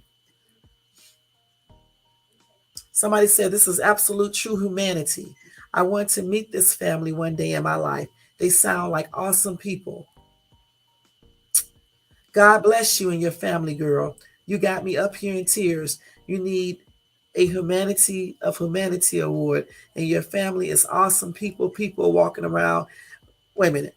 Your family is awesome people. People walking around here looking at the color people's skin, and they don't know the Lord. Don't want us looking at that. He want us to look at her heart and do for one another, no matter what no matter what. God bless you and your family always. Don't forget, some of these people be writing crazy, so I'm just reading what they write. Okay. And I also think what she did was a really beautiful act of kindness and is very appreciative, because a lot of people would have heard him and wouldn't have done anything. Okay. And it was really, really thoughtful what she did. And I'm glad he was at the right place at the right time. And of course she was. And I'm glad they, helped him and did everything they could for him. And I'm glad she went on Facebook too and did that live stream, and people saw it, and somebody came, people came to help her, and they got him to the hospital and stuff. So it's always good to help people if you can, and to show compassion for one another, because her doing that saved this man's life. And, for that, I'm pretty sure, God saw that, and, really is going to bless her even more so. That was a good, good act of kindness that she did. And I wish more people would do that for one another and stop looking at skin color and all this other weird stuff. When you see people in need like that, you should help. Point blank. Okay, let's go to the next story. And I hope that let me send well wishes to him as well, to Mr. White and to his family. And I hope he recovers 100%, and, they help him more so, and, he get back to his happy, healthy lifestyle, at the theater and stuff like that. Okay, let's see. Okay, I was going to read this other article, but I don't really want you guys to know exactly where I live at. So I'm so crazy. So I'm not going to read that article, okay? But it was something crazy that happened out here. That's all I'm going to say. Okay, let's see what else. Oh, here's something that you guys may want to know. And then this will probably be the last news article I give you guys tonight. Okay, because I want to talk about one more thing before we leave. Okay, so I already knew this and I already do this, okay? But you guys might not have known this. This is some positive news for you to know and you can possibly do, all right? Allegedly. If it can come up, okay? But even if it don't come up, I can tell you a little bit about it myself. Let's see if I can bring this back up, because I would really like to read this article here. Okay, let's see if we can get it up right here. Wait, damn it, what did I just do? You got to wait, boy. Let me see. Some people know they can be a trip, y'all.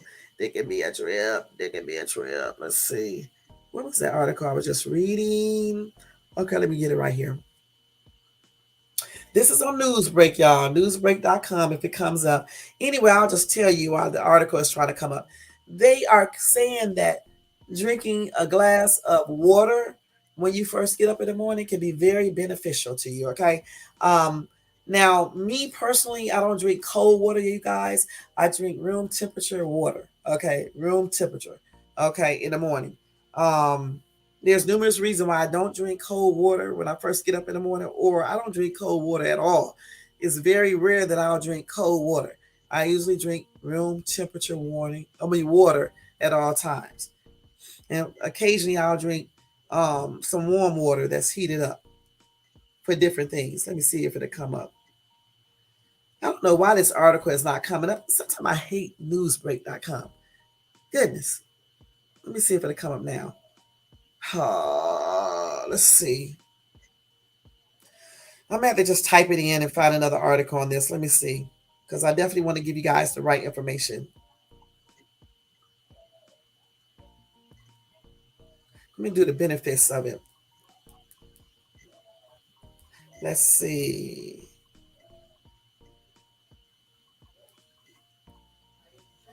So the benefits of drinking water in the morning when you get up, guys. Okay. For one thing, it increases your energy levels. Water increases our red blood cell counts and also increases the oxygen we receive in the brain. It also boosts your metabolism, help ease aches and pains, clear complexion and more radiant skin, and fights toxin. Um, when you drink water on an empty stomach in the morning, okay, it increases the body efficiency to fight against infections, okay? When you drink water right after you wake up, it will help to flush out toxins. That's why when you drink it as soon as you wake up and you go urinate, that's why you urinate a lot. You know, when you drink water, a whole glass of water when you wake up or a half a glass, and you go urinate, you're flushing out all those toxins throughout your body. Um, and so it also balances the lymphatic system. I think I said that right. Lymphatic system. I think I said that right. A stable lymphatic system will help build a strong immune system, which prevents us from getting as sick. All right.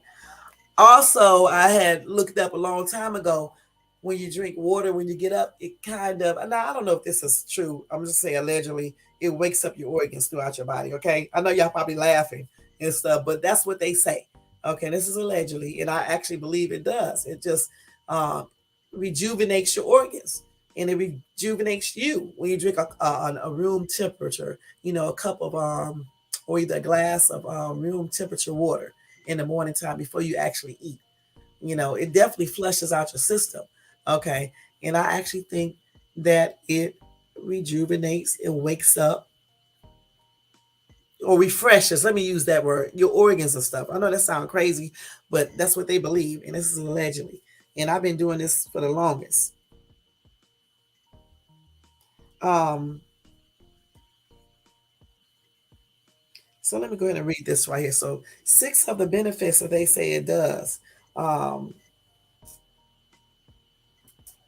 First of all, they say it's the best way to start your day. Okay, the best thing you can do in the morning time is drinking a cup of water, room temperature. Okay,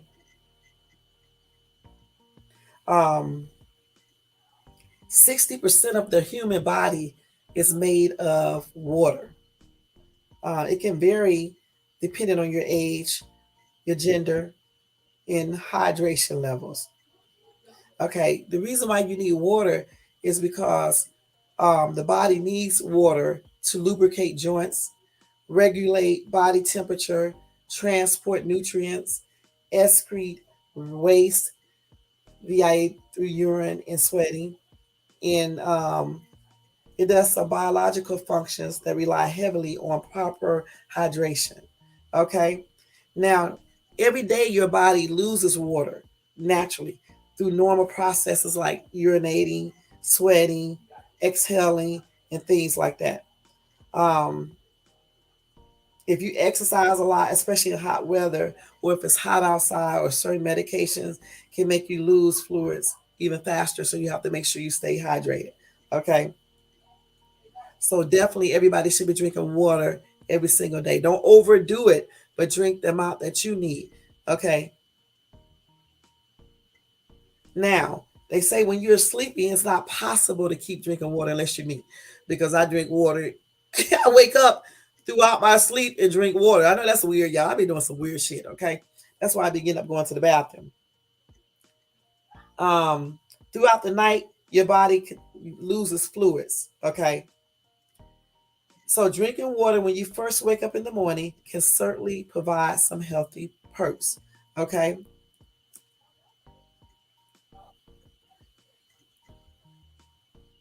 I'm trying to go ahead and go to everything it does. Number one, water rehydrates you once you wake up, because all throughout the night you don't drink any water unless you me, because I drink water at nighttime. It can be helpful. Um, it replenishes the lost liquid throughout your body, the fluids that you lost throughout the night.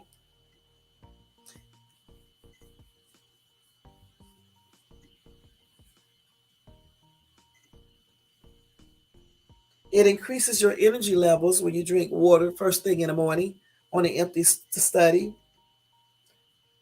Now, they said that many people find that starting their day by drinking cold water helps wake them up. Remember when I said when I drink water in the morning time, but I don't drink cold water, I drink room temperature. It's not hot, but it's not cold. It's room temperature. And I said that it wakes up, rejuvenates my organs. That's what I was talking about. And it's exactly what they're talking about. It wakes them up. It wakes up my organs. Okay. It wakes me up.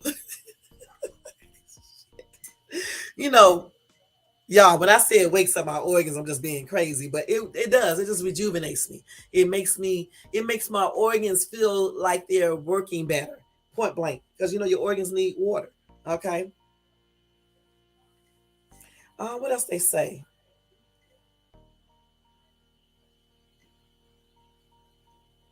They said that it can help you stop being dizzy and tired when you're drinking in the morning, um, because it's prompting the rehydration process, ensuring your tissues and organs get the fluids they need as soon as possible. The same thing I just told y'all, I just said it a different way.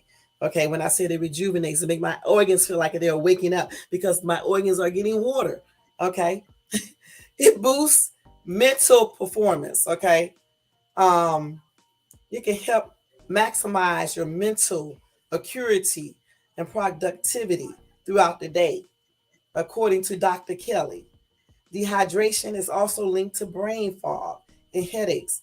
So, having a glass of water is a great way to boost mental performance first thing in the morning.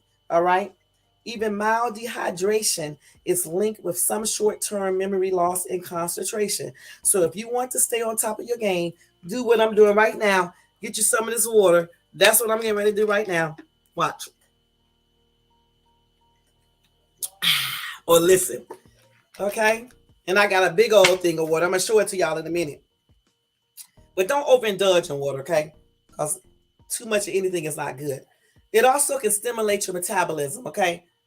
No matter the time of day, drinking water can get your metabolism going, but especially in the dead going morning. Cold water triggers your body to turn on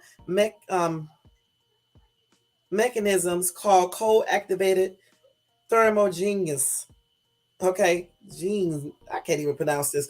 Thermogenesis. Okay, this means your body warms the water by turning on your metabolism by as much as 30% for about an hour. But since cold induced, I hate to say this word again, thermogenesis isn't time specific. You don't necessarily need to do it before eating in the morning, though it's certainly an option if you want to kickstart your metabolism as soon as you wake up. Okay. Next, it promotes digestion. Okay.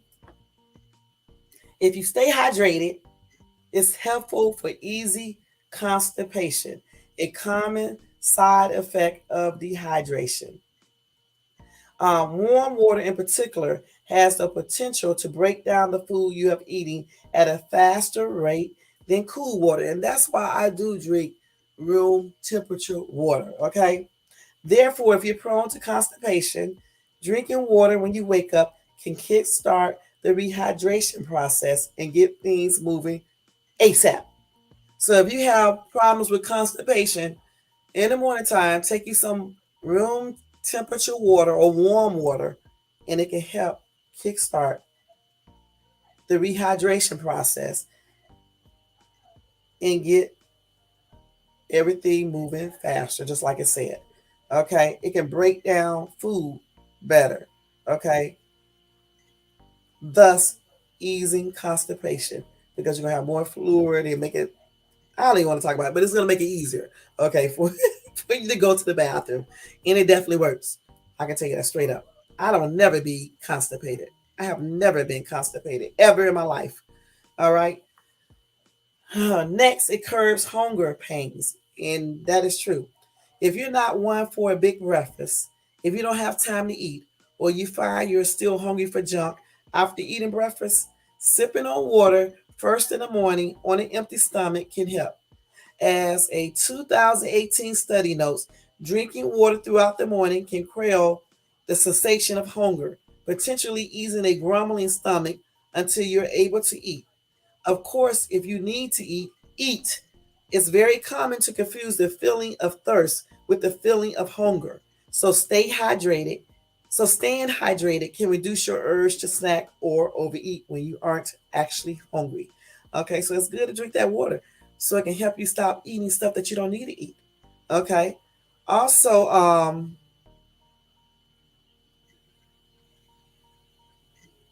so those are just some things that drinking water can be beneficial for early in the morning. And there are more things that I read about drinking water when you first get up in the morning time. I don't do the cold water. I mean, you can do the cold water if you want. It's your preference.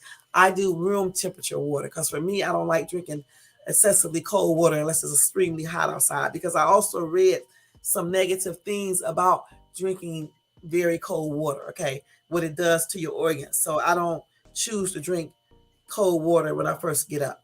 Okay, I drink room temperature water when I get up, and that's just what I do. And I actually drink room temperature water all throughout the day, point blank. As you can see, I got this big old thing of water here. Let me show y'all. And this is what I've been drinking on. Look at this, y'all. This is ridiculous. Since I've been online. See, I don't be faking.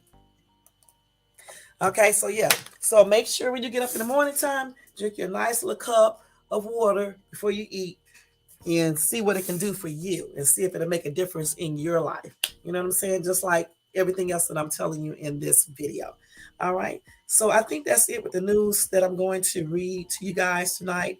Of course, I had other stories, but I don't want to be on here forever and stuff. Let's see. I think I covered everything that was most important. Um, I was going to tell y'all about Kanye. Um, they think he's missing, but I'm not going to cover that. You can go look that up and find that out yourself because I don't actually think he's missing. I think he's just out and don't want to be bothered. Um, I could tell y'all this one funny story real quick. I can tell you this real funny story to make you laugh because I thought this was super cute. Let me go ahead and tell you guys this before I start with this news. So, a monkey, y'all, the mommy monkey crashed a couple's wedding photo shoot and gives them a moment to treasure forever. This is so funny, man. Okay, look. I don't need to read all this. Okay, look, let's see. One couple was too excited when a monkey interrupted their photo shoot, leaving them both startled and laughing. The caption read, "Monkey crashes your wedding." When a curious monkey with a baby on his back chooses to disrupt the picture section, the groom can be seen whirling his wife for a romantic video. The monkey initially approaches the bride, who is scared and turns away. The monkey then climbs on the groom's hand, okay, with his baby and settles into his lap. It as though the monkey wanted to be clicked as well. In the meantime, the composed groom holds them and smiles while posing for photos with them. Later, the bride becomes at ease around the monkey and gives it a kind touch. The primate and her baby follow along as the pair begins their photo section.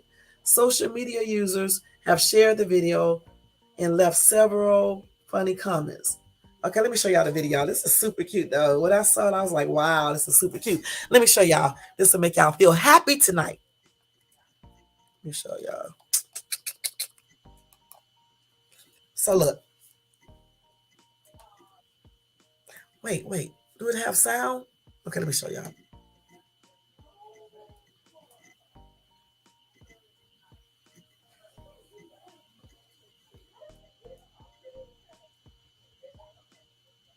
This is cute, y'all. The monkey with the baby and all. Look at these little cute little monkeys. I can't believe they came up there and did all this. Oh, that's super sweet. That is so sweet, y'all. Let me show y'all again. This is cute. Look at the monkey touching her with the baby. I would have been scared. Then the monkey climbed right on him. Look at this. This is too cute. And they're a cute couple too. This is cute, y'all. I don't know what I would have done. I think I would have been scared. But eventually, I would have probably touched the monkey as well.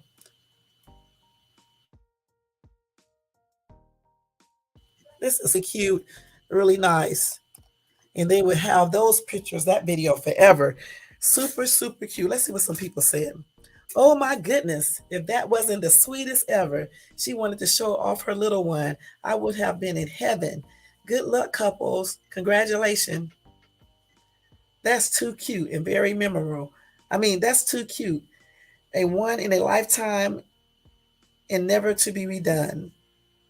Somebody else said, what an awesome story to share with their future children someday. Somebody said, beautiful queen and king. That's a true story to tell. Too cute. Love this. Okay, I don't know what some of these people be talking about. Let's see, where was this at? Let's see. It doesn't tell you where it was at. Where was this at? Let's see. I don't know where this was at. But wherever this is, that's just really, really beautiful. Then they took actual pictures. Let me show y'all these pictures. What is that thing? Super cute, y'all. Look. Oh, that's adorable. All right. That's really cute.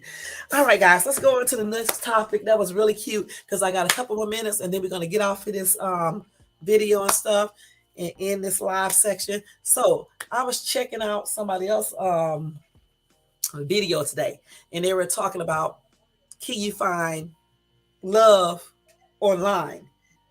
And I agree with some things that I heard. I didn't watch the whole video, but some things I did not agree with.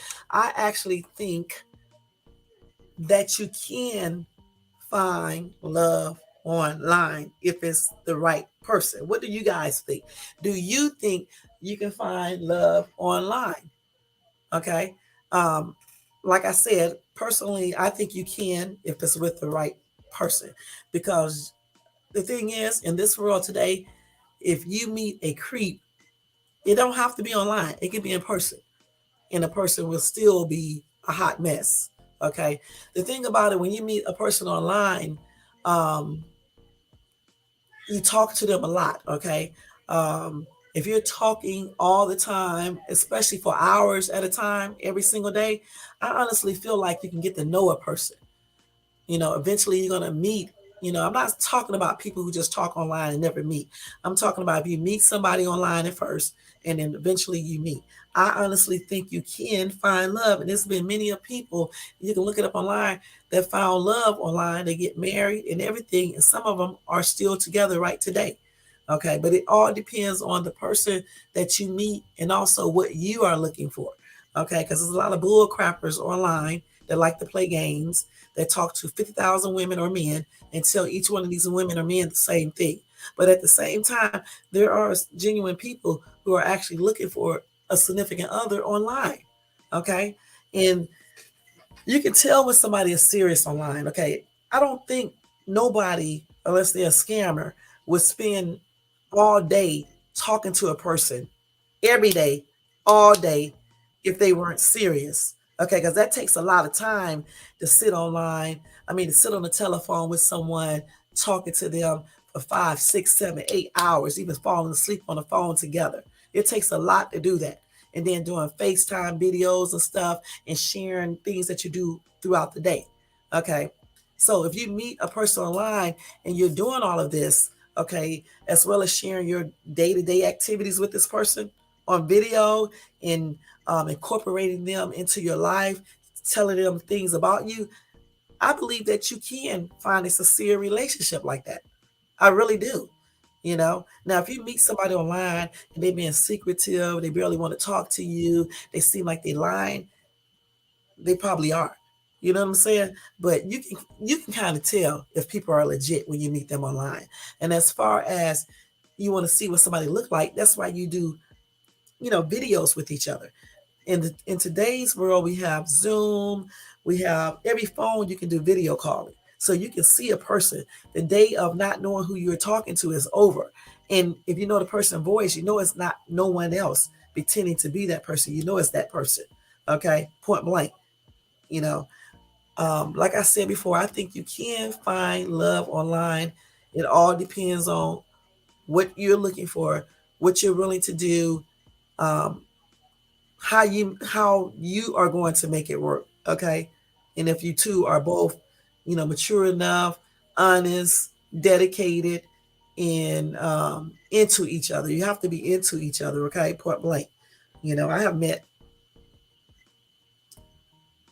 two people online. Okay, and the one other person that I met online, him and I are friends, okay, and not because the online stuff wouldn't work out. It's just the fact that he was really never my type in the first place. I'm gonna be perfectly honest about it and stuff and everything. So that's why it really didn't work out.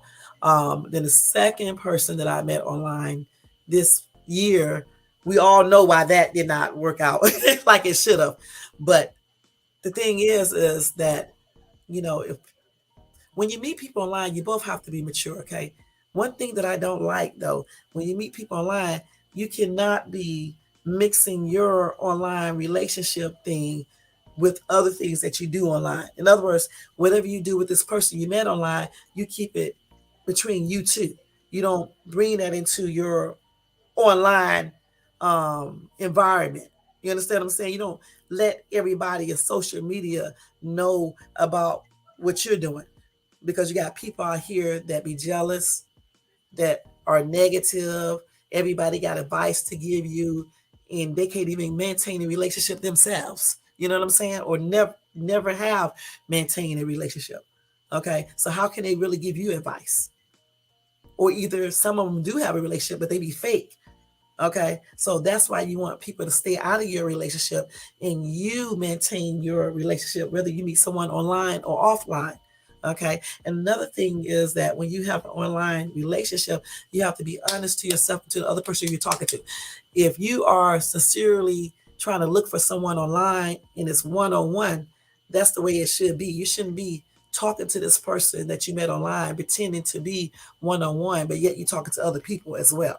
Okay. And then you talk about you want real love. You cannot find real love when you're talking to 50,000 people. Okay. Point blank. You're not going to find it.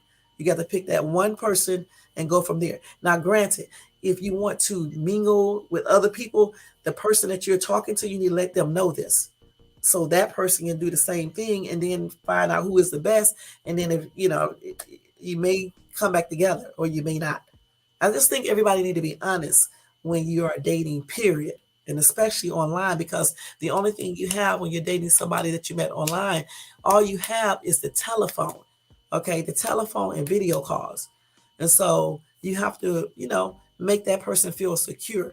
You have to make each other feel secure. Okay.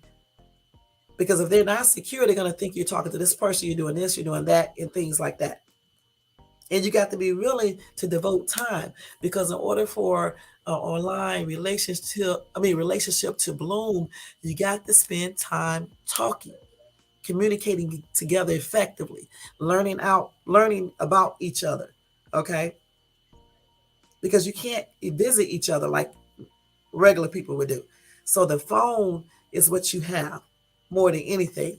And so you have to make it work for you and get to know that person, let them make each other feel comfortable and secure, point blank. Now, see, everybody online, y'all, is not out there to play games or to scam you. Some people are actually looking for a love interest that they can meet online because they may not have the time to be going out looking for people, or they just may meet somebody online that they like. There's nothing wrong with it if you are mature enough to handle that. And then also you have to check out people. And that's if I don't care where you meet somebody at, whether it's online or offline, you got to check out people, especially in this day. Okay, because you got all types of weirdos out here that do weird stuff, especially women. You got to watch some of these people you meet, because some people will pretend like they are into you and be plotting to do weird stuff to you. So you definitely have to check out whomever you meet, whether it's online or offline, but especially when you meet somebody offline that you have never met in person or anything else. And you got to be realistic. You can't be meeting people online that's in a whole nother country when you know you can't go visit them or they can't visit you. Even in a different state, if you can't get there to visit them and they can't visit you, you have to be realistic when you meet people online. Okay? Can't be lying about stuff and pretending stuff when you know that eventually you have to tell the truth about things. You have to be straight up front. No, you don't rush into a relationship or get into a relationship online and start telling somebody everything about you. But when you first meet somebody online, especially, you need to be as honest as possible, because if you don't be honest as possible about certain things, it can lead to disaster later on. You know what I'm saying? It can lead to disaster later on once the person find out. And if the person is like me, who go research everything, she's going to find out. Okay? Point blank. So when you meet people online, you have to be willing to go the extra step, because it's a little tad different than meeting people face to face. Having an online relationship takes a lot to make it work. Okay? You can't be having everybody into your relationship. You shouldn't be handling problems that you two have online. Other people should not be in that either. Okay? Point blank. When you have a relationship with someone that you met online, only you and that person should be in that relationship, not everybody else online, or your family members, or your friend down the street, or your neighbor across the street, or your cousin across the way, not even your mom or dad, because they're not the people who are living, who could possibly be living with these people or doing anything with this person. Okay? The only person that should be in a relationship is you and that person. Now, granted, you can get advice from people that you trust about certain issues, but not with someone, that's going to blabber everything out to others or online. That's just not a good look. Now, like I said, I have seen many people who have met people online and have had successful relationships. Okay, many. Um, like I have seen some who meet people online and it don't work out. Okay. Now, when I was looking it up, it said over 54% of relationships, couples met through a dating site or app online. Okay. Um, not to, I think I read that wrong. Actually, it says over 54% of people who they question about online relationship, 54% of these people said that they do work. And 38% of the people said that they think online relationships are less successful. Okay.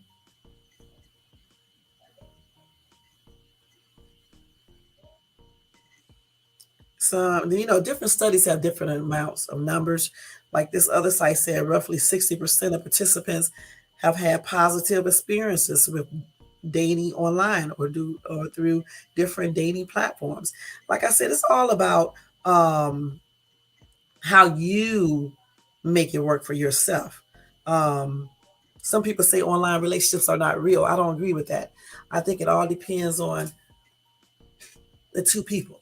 You know what I'm saying? What they experience, how they value the relationship. How can somebody else tell you that your online relationship is not real? Hell, I could say your face to face relationship is not real. Point blank. I met somebody online and we have been friends since 2016. Okay? Friends. And I met this person online. And yet I can meet somebody in person and we are not even friends anymore. See what I'm saying? So it all depends on who you meet, how you value their friendship or relationship or whatever. Okay, I think other people can't speak for you. The main things are when you meet people online or in person is to make sure that the person is stable in the mind. Make sure um, they are safe.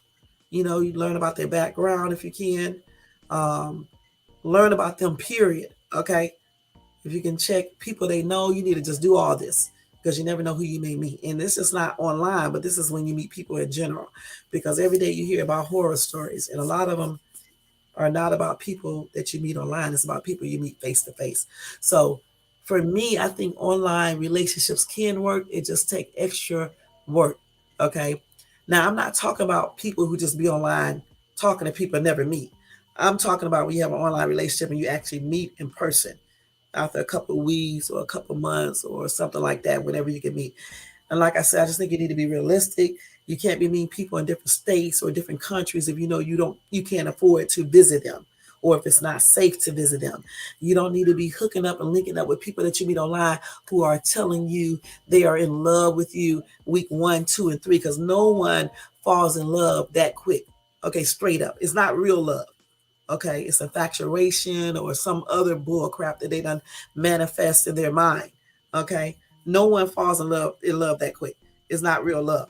Okay, because the reason why I know is that if you are truly in love with somebody, it shows through your actions. Okay, it shows through your actions how you act with that person. Um, you don't you don't be cheating and doing so many other things that people do when they claim to be so in love with a person after week 1, week 2, week 3. Okay, so for me, if someone is telling you they're in love with you after the first or second week, it's time to run. It's time to run because no one falls in love that quick.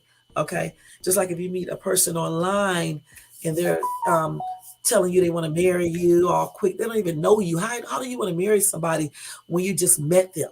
You don't even know them like that. But you want to marry them? So those are red flags to me when any person that you meet online start talking about they love you so quick or they want to marry you so quick. You know, those are red flags, point blank. You never seen each other in person. You never held hands.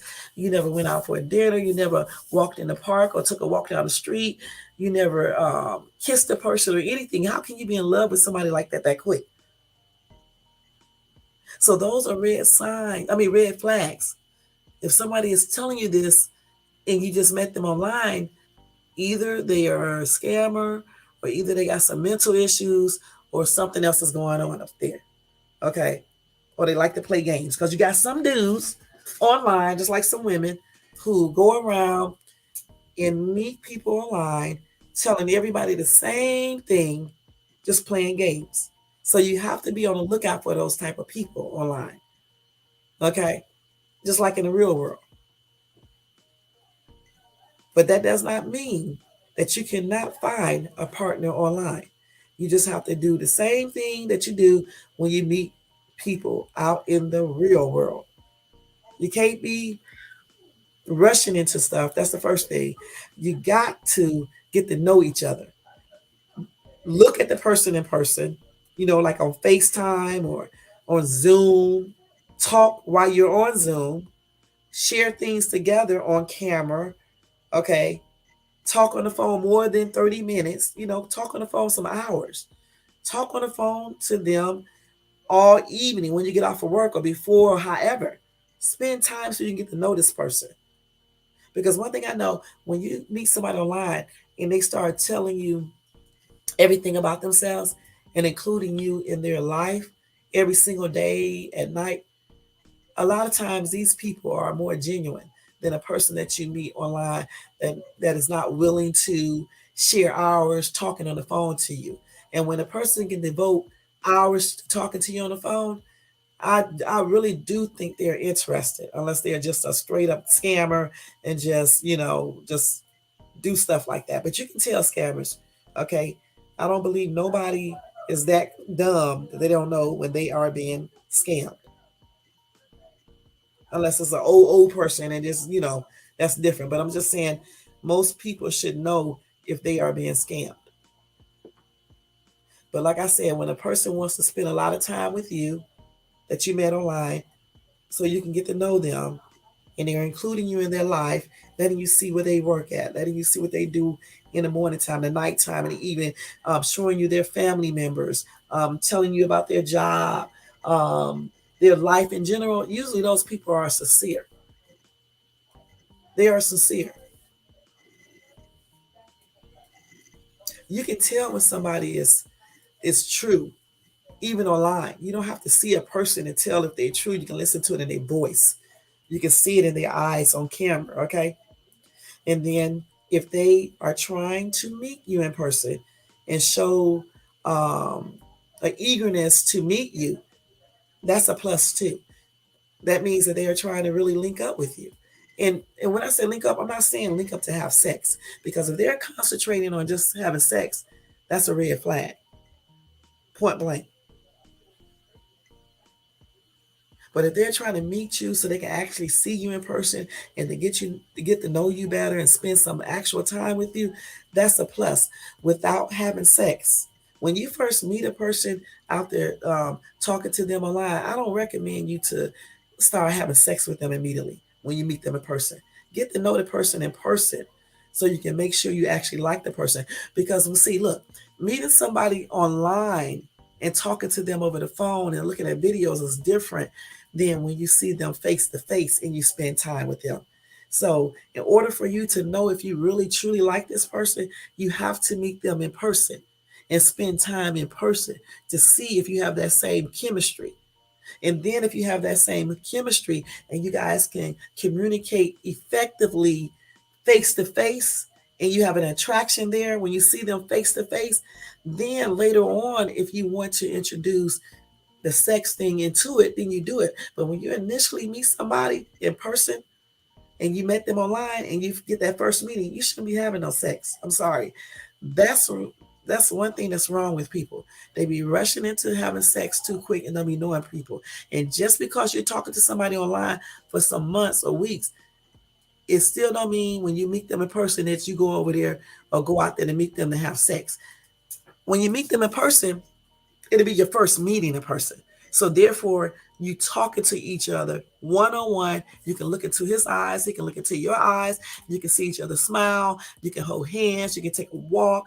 You can go out to eat or whatever. But you're spending time together in person to see if you have chemistry, to see if you rock together, to see if you are attracted to one another, both physically, mentally, spiritually, and emotionally, and socially. Okay, that's what you're looking for. Okay, you also looking to see if this person is really sincere. When you meet somebody in person and you talk to them, you can almost tell if a person is sincere or if they're playing games. So that's why I say it's extremely important if you meet somebody online that you guys meet. If you don't have plans to meet, or if the other person is backing away from meeting or not acting like they want to meet, I wouldn't even look at that as something real, point blank. It's just a person wants to talk on the phone because they may be bored, they may be lonely, and they just want to have a phone conversation. When you meet people online, guys, you have to know what you want. All right, that's the first thing. You have to know what you want. You got to know what you'll settle for and what you won't settle for. You have to have a plan. You have to be able to, you have to know that you have to work hard with the online relationship, especially if you're not in the same state. You got to make sure that you can afford to visit each other. You have to make sure that you have time enough um, to be in this relationship online, because it takes a lot of time. And you have to be willing to communicate as much as possible, because without communication, it's just not going to work. And it has to be effective communication, point blank. See, people don't realize almost everything that you do in a relationship in person, you can do it when you meet somebody online and you're talking to them over the phone or video, with the exception of touching the person and things like that. But when you first meet somebody, you really don't need to anyway. You don't need to be focusing on that. You need to be focusing on getting to know each other. And then once you get to know each other, and then you meet each other, then you go on. The keys is to take your time, be patient, don't be rushing through stuff. Get to know each other. Make sure the person you're talking to is safe, sound, mentally stable, honest, dedicated, faithful if that's what you're looking for. Monogamous, which is faithful if that's what you're looking for. Committed. Make sure this person is what you're looking for by asking questions, by talking. And then when you make the plans to meet each other, there won't be no surprises. And you'll probably click point blank. So, yes, I personally think that you can find love online if you apply the right strategies and look for the right person. And that's what it's all about. Don't worry about what other people think or what other people say they would do, because everybody does what makes them happy. Point blank. And keep your online relationship to yourself and not bringing everybody else online or offline into it. And being honest and being caring, understanding, and patience. Patient, I mean, are all keys into having a successful online relationship that we hope will blossom into a face-to-face relationship. Point blank. So, yes, you can find love online if you go about it the right way and you have the right mentality for it. Point blank. Everybody's not out here to scam. Everybody is not out here doing fake pictures and stuff like that, or playing around or lying about everything. And that's the way you have to go into looking at people, especially if you're looking for someone to date and hopefully marry or whatever you're looking for. All right. So for me, I think online relationships can work. I think you can find love online, just like you can find it outside. And I think it all depends on what your preference is and what you're looking for in how you want to meet someone. In today's world, everybody can't be out here searching for people outside. A lot of people spend a lot of time online, so therefore they may meet people online.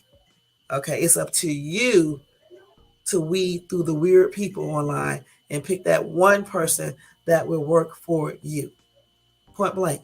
It's up to you to do what is necessary to obtain the love you're looking for from the opposite sex or the same sex or whatever. Stop. From the person you're looking for, okay? It's up to you to do all of that. And for heaven's sake, keep your personal business off of line. Whether you meet somebody online or offline, do not put your personal business online, because when you do that, you invite other people to give their opinions. And in reality, they don't really know either one of you guys in depth. Nobody knows what you do behind closed doors in a relationship. That's what's wrong with people. Some people are too focused on being into other people's business when they need to mind their business. One thing I don't like dudes who tell my business online. Okay? Like I told y'all before, you guys would have never known about none of my relationships, my marriage or anything. Period. I've been on here since 2015. No one really knew anything. Okay. But I had to tell certain things because of what was being said. Okay. But what I'm saying, that should have never occurred because certain things don't need to be online. When you're in a relationship, whether it's online or offline, keep your business to yourself. Okay. I don't give a crap about friends online. Just like some people don't think that you can have an online relationship or you can fall in love online, I honestly don't feel like you should be discussing your personal business online with people you don't really damn know. And even if you do know them, you still don't need to be discussing your business, your personal business online. Because one thing I know for sure, after being on this earth so long, I know that people will use certain information against you if they ever get mad at you or if something bad happens. So that's why I choose not to divulge certain information online, okay, or to people, period. Because a lot of people claim they want to see you happy. They will claim they want to see you successful. They claim they want to see you in a healthy relationship. They claim they want to see you being healthy. And all in all, they don't really want to. They want you to be miserable just like they are, or unhappy like they are, or in a happy relationship like they are. So keep certain things to yourself. Personal business, personal relationships, unless you have a channel like that, does not need to be online. Keep that stuff to yourself. In your relationship, whether you meet that person online or offline, will probably work better. The one main thing that I had going on when I met someone online is that this person would get online, and what he did is he didn't really say my name or anything, but he would use situations about something that happened between us, and he would talk about that on his page and make it seem like he's talking about just random people, when in reality, I knew he was talking about something that him and I just experienced. And that would make me mad. So we don't need to do things like that. We don't need to do this. If you need to find out advice, you don't put it on your page. You go to one of your closest friends or family members that don't blabber everything out, and you talk that over with them and see what they have to say about that. Not talk to people on damn line that you barely know. Even if you do know them, you still don't know them like that, where you can just tell them every single daggone thing. And secondly, if the person online don't know your partner, how can they even make a, a valid assessment of anything if you don't know the other person? You can't. So that's why it's never beneficial to be talking about personal relationships online if you're really sincere about that relationship or that person. That's just a no-no. Because you would never hear, you may not even hear the other person's side of the story, and you may not even know of the other person like that. You may know some things, but you don't know them enough to be even making no type of assessment of anything. So when you meet people online, don't put your business online. You just met the person online. It doesn't mean you need to blabber everything about your relationship online. It doesn't mean that. It means that you need to share all your personal stuff between you two. Or, if you need to talk to somebody, you talk to a close friend, not with people online, because you can't do that, because that's how people get information online and start using it against you. You understand what I'm saying? Or saying stuff that is not true. So when you meet people in general, just like when you meet people online, you don't discuss your relationship with people online. You keep that to yourself and keep it between you and your partner, point blank. And when you do these things, things works. Why on my bank account? Things work out better when you do that. Okay. Wait, let me just see how much I made. There, y'all, I'm doing something totally different. Okay, somebody just gave me a little good tip. That's good. That's great. I love it when people tip $10 and above. But yeah, that's what it's all about, y'all. So for me, I do think you can find love online if you choose the right person and if you do what it takes to secure that, just like with anything else. And if you have a goal to meet each other in person, a realistic goal, and you actually do it, and you act like you are really a couple, I think it can work. So you heard the key words. If you act like you are a couple for real, it can work.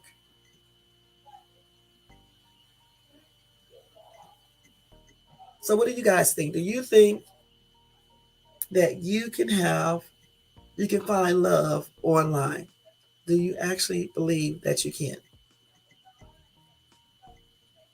I think you can. I know you definitely can find friends online. I mean, for real friends, like friends you can know for a long time. Because I have found that. Okay, not no friends you meet for 6 months, a year, and then one day they disappear. I'm talking about friends that you can know for years. I have a couple of friends that I've been knowing for a while, and we talk all the time. And one in particular, we definitely talk all the time, and that's the coach and the technical director of the soccer team that I did with this person. We've been knowing each other for a long time, and we are actually friends. And I know everything about him. Okay, period. So when people tell you that you can't meet certain people online or you can't find love online, they probably can't. But that does not mean you can't. You just have to do it in a safe, intelligent, non desperate manner. And when you meet someone and carefully, you know, you just be careful with the person and find out about the person and just watch certain things and talk to the person as much as possible, you'll be amazed at the outcome. So I wouldn't say no to online relationships. Um, it would be there as a possibility, just like if I met someone outside. Because I'm gonna tell you straight up, you can meet idiots in person. You can meet liars in person. You can meet people who like to cheat in person. You can meet abusive people in person. You can meet non-faithful people in person. You can meet non-responsible people and disrespectful people in person. And you can certainly meet people who are not serious and players, both female and male, in person, just like you can online. All I have to say is be safe, know what you're doing, take your time, have fun, know what you want. And that's what it's all about. Thank you so much, guys, for taking your time out this evening to share this late night chat section with me. Okay. I really do appreciate each and every one of you guys. Thank you to everybody in the bushes. Don't forget the thumbs up. Don't forget to leave a comment and subscribe to this channel. Okay. Because, like I told y'all before, I'm giving this a try for maybe 6 months, probably, maybe. And if I see people watching the videos, I'll keep on doing these lives. But if not enough people are watching these lives, I'm probably gonna start doing pre-recorded lives and do them as premieres, or the other way, which looks like I'm live, but I'm really not. I'll do it like that because there's no way that I can keep doing videos, taking time out of my schedule, and people are not watching. Okay. So I'll be looking at numbers and stuff for some weeks to come, seeing if this is working out. And hopefully it does, because I do like talking to you guys live and telling you some things that I know. But if it doesn't work out, I'll be back to, well, no, I'll start doing pre recorded videos versus live videos like this. And I'll do premieres instead. And then, that way I will be readjusting, readjusting my schedule like I have done doing these lives. Because y'all wouldn't believe it. I have to, change my schedule, especially in the morning time, just to do lives. You know what I'm saying? Because I usually get up, do what I got to do, and then I leave. But like on Monday, Wednesdays, and Fridays, so I won't be on live late. I'll get up and do a live before I start, my day out and stuff. And so that takes a lot of time. And then, I'm not monetized or anything else. I'm really, using all my resources and everything. Just like, paying for StreamYard. I don't get the free service, okay? Because I want to make sure I get, everything that I should have to make this a smooth transition and everything. So I start paying for the service so everything can be smoother and stuff. And, I have to pay for all this and stuff. And then like all my ring lights when I get on camera and everything else, all this stuff costs money. You know what I'm saying? So, like I said, if enough people are not watching, I'll just stick to pre-recorded videos or premieres, but I'll still do these type of videos because I like talking to people, but they'll be shorter and they will also just be pre-recorded and things like this.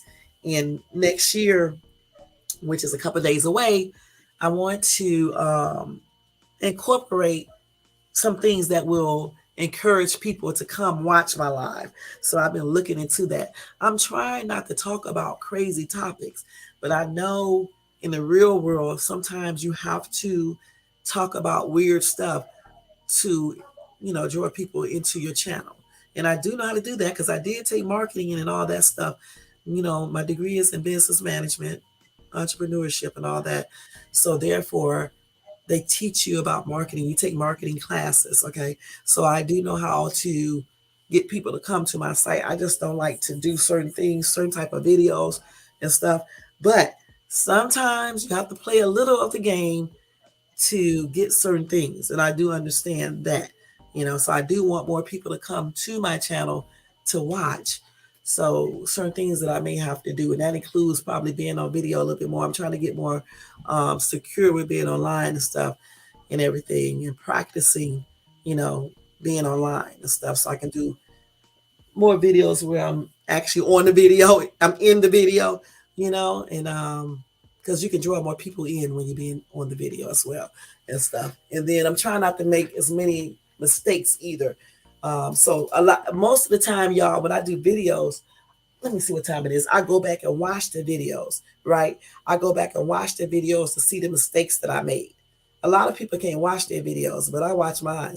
Just like if I would have been an actress, I would watch every show that I be on because I want to make sure, I want to see what I need, where I need to make improvements on. And I know that my diction is not as good as it should be. So what I usually do is that I'll go back and watch my videos, and then I'll watch how, what I say and stuff, and then I'll practice. That's what I do and stuff. And so all of this takes time. That's what I'm trying to tell you. So the payoff is having people watch you, okay? Because I'm not monetized or anything. I don't care about monetization. I really don't. I just really want people to watch my videos because I actually be saying some good stuff and I be giving out good information. Okay, so I really want people to hear my information, especially when it comes to health, aging gracefully, being in healthier relationships. Because believe it or not, everything that I'm telling you guys on video are things that I do. And I am actually happy. Years ago, I wasn't happy, but I'm actually happy. And this is why, you know, um, this is what I be trying to show people through my videos. You know what I'm saying? It's like even when I meet people I talk to and stuff, I try to manifest that to them so they can be happier. Point blank. Even when I start dating again, I hope to be blessed with a guy that's happy, that has his stuff together, that's mentally sound and everything. And then, we get together and we can help each other be happier. That's what I hope to find.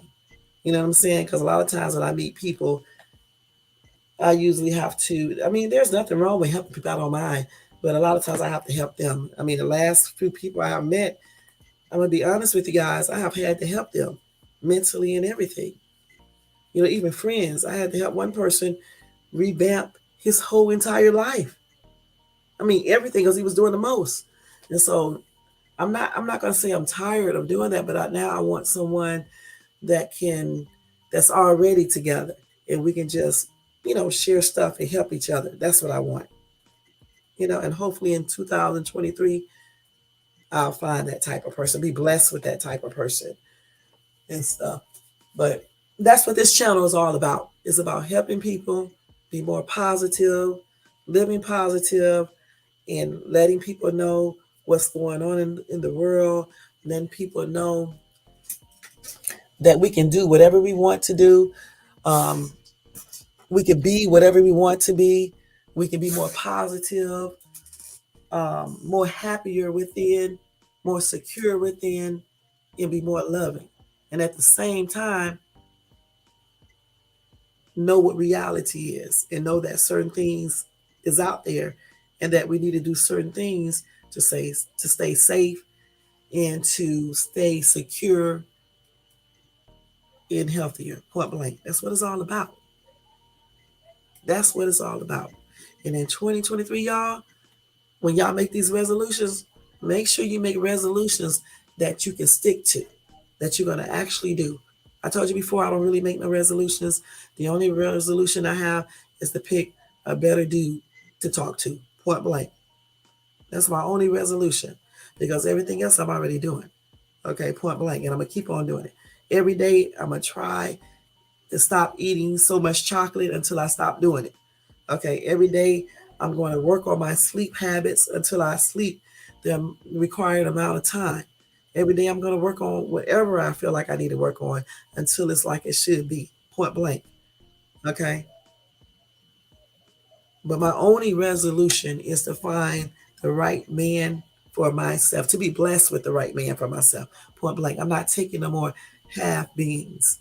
Okay, point blank. No more of that because I'm getting older and I don't have time to be playing around, point blank. You know what I'm saying? And I'm going to tell you something. When you get 40 and 45 and 50 and 55, it's time out for all that, okay? It's time to grow up.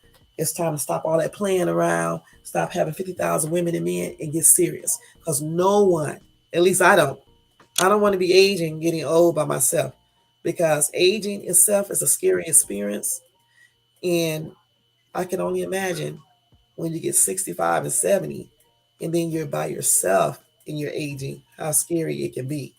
You know, granted, some people are alone and going through everything themselves, but a lot of times, a lot of these people either choose to be like this or they just find contentment in being alone because they just can never find the person they're looking for. And after so many years, you get tired of waiting and looking. You just find contentment in being alone. You know what I'm saying? But I don't want to be like that. I want a significant other so we can grow old together and I can do stuff with them and we can just enjoy life the rest of our lives. You know, granted, if something bad happened in the future, then that's just what happens, you know, because that's a part of life. Death is a part of life. But until death happens, you know, I want to hopefully be able to, you know, spend the rest of my life with somebody I actually really truly care for. Okay, for real, for real.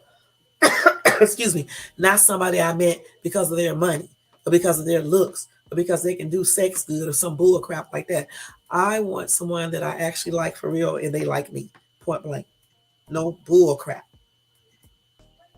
And that's what it's all about. 2023, 2023. That's what it's all about, y'all. Being happy within, being secure within.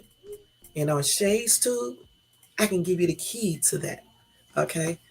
I can give you the key to that. And it's up to you to take that key and put it through the right door to get the correct access that you need.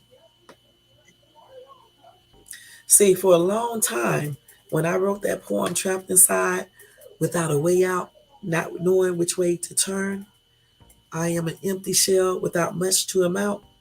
I was writing that about myself when I wrote that back in 1991. That poem that I wrote, that's longer than what I just read. I just don't remember the rest of it. That poem was about me because at that time, I felt like I was trapped inside without a way out, didn't know which way to turn. I was an empty shell without much to amount. So now I'm not trapped inside without a way out. I know which way to turn. Right now, that shell of mine is not empty. And I have to thank God for blessing me in those areas where now I don't feel like I used to feel way back then. And with that being said, guys, thank you so much for tuning in to Shades Tube. You have a good night or a good day. Be blessed, and I'll see you in my next live on Friday. Friday morning. Well, not Friday morning, Friday afternoon, Pacific Standard Time. We're going to have some fun. I'm going to do an open panel. Y'all come and watch. and we'll talk about some interesting subjects, whatever you want to talk about. Don't forget to thumbs up. Don't forget to leave a comment. Don't forget to subscribe to Shades Tube. Y'all know what I'm about to do? Let me do it, y'all. Let me do it, y'all. Let me do it. Let me do it. Oh, y'all, don't forget. I don't know if it's a time now. Today is Wednesday, but if you want to donate to my end of the year soccer event, you can cash out me at $Shades Tube, whatever amount you want to, and then I'll send that with my donation um, to the coach so we can get whatever else we need to get for the end of the year event. And if you can't donate or whatever, go to Facebook and check out our Facebook page, which is Maiden Star Sports Academy or either MSSA, but I think it's like MSSA, then Maiden Star Sports Academy. Just type Maiden Star Sports Academy, okay, on Facebook, and it'll come to the page, or on Instagram, and follow us and stuff, and like some of the videos or pictures. And we do have a YouTube page named the same thing, but I haven't put up any current videos, but we will probably in 2023. Okay. But otherwise, guys, let me go ahead and put this message up, which I already have it up. Let me go ahead and turn this music up, and we get ready to get out of here. You guys have a good night. Sleep good. Sleep tight. All right. Peace out. See you Friday.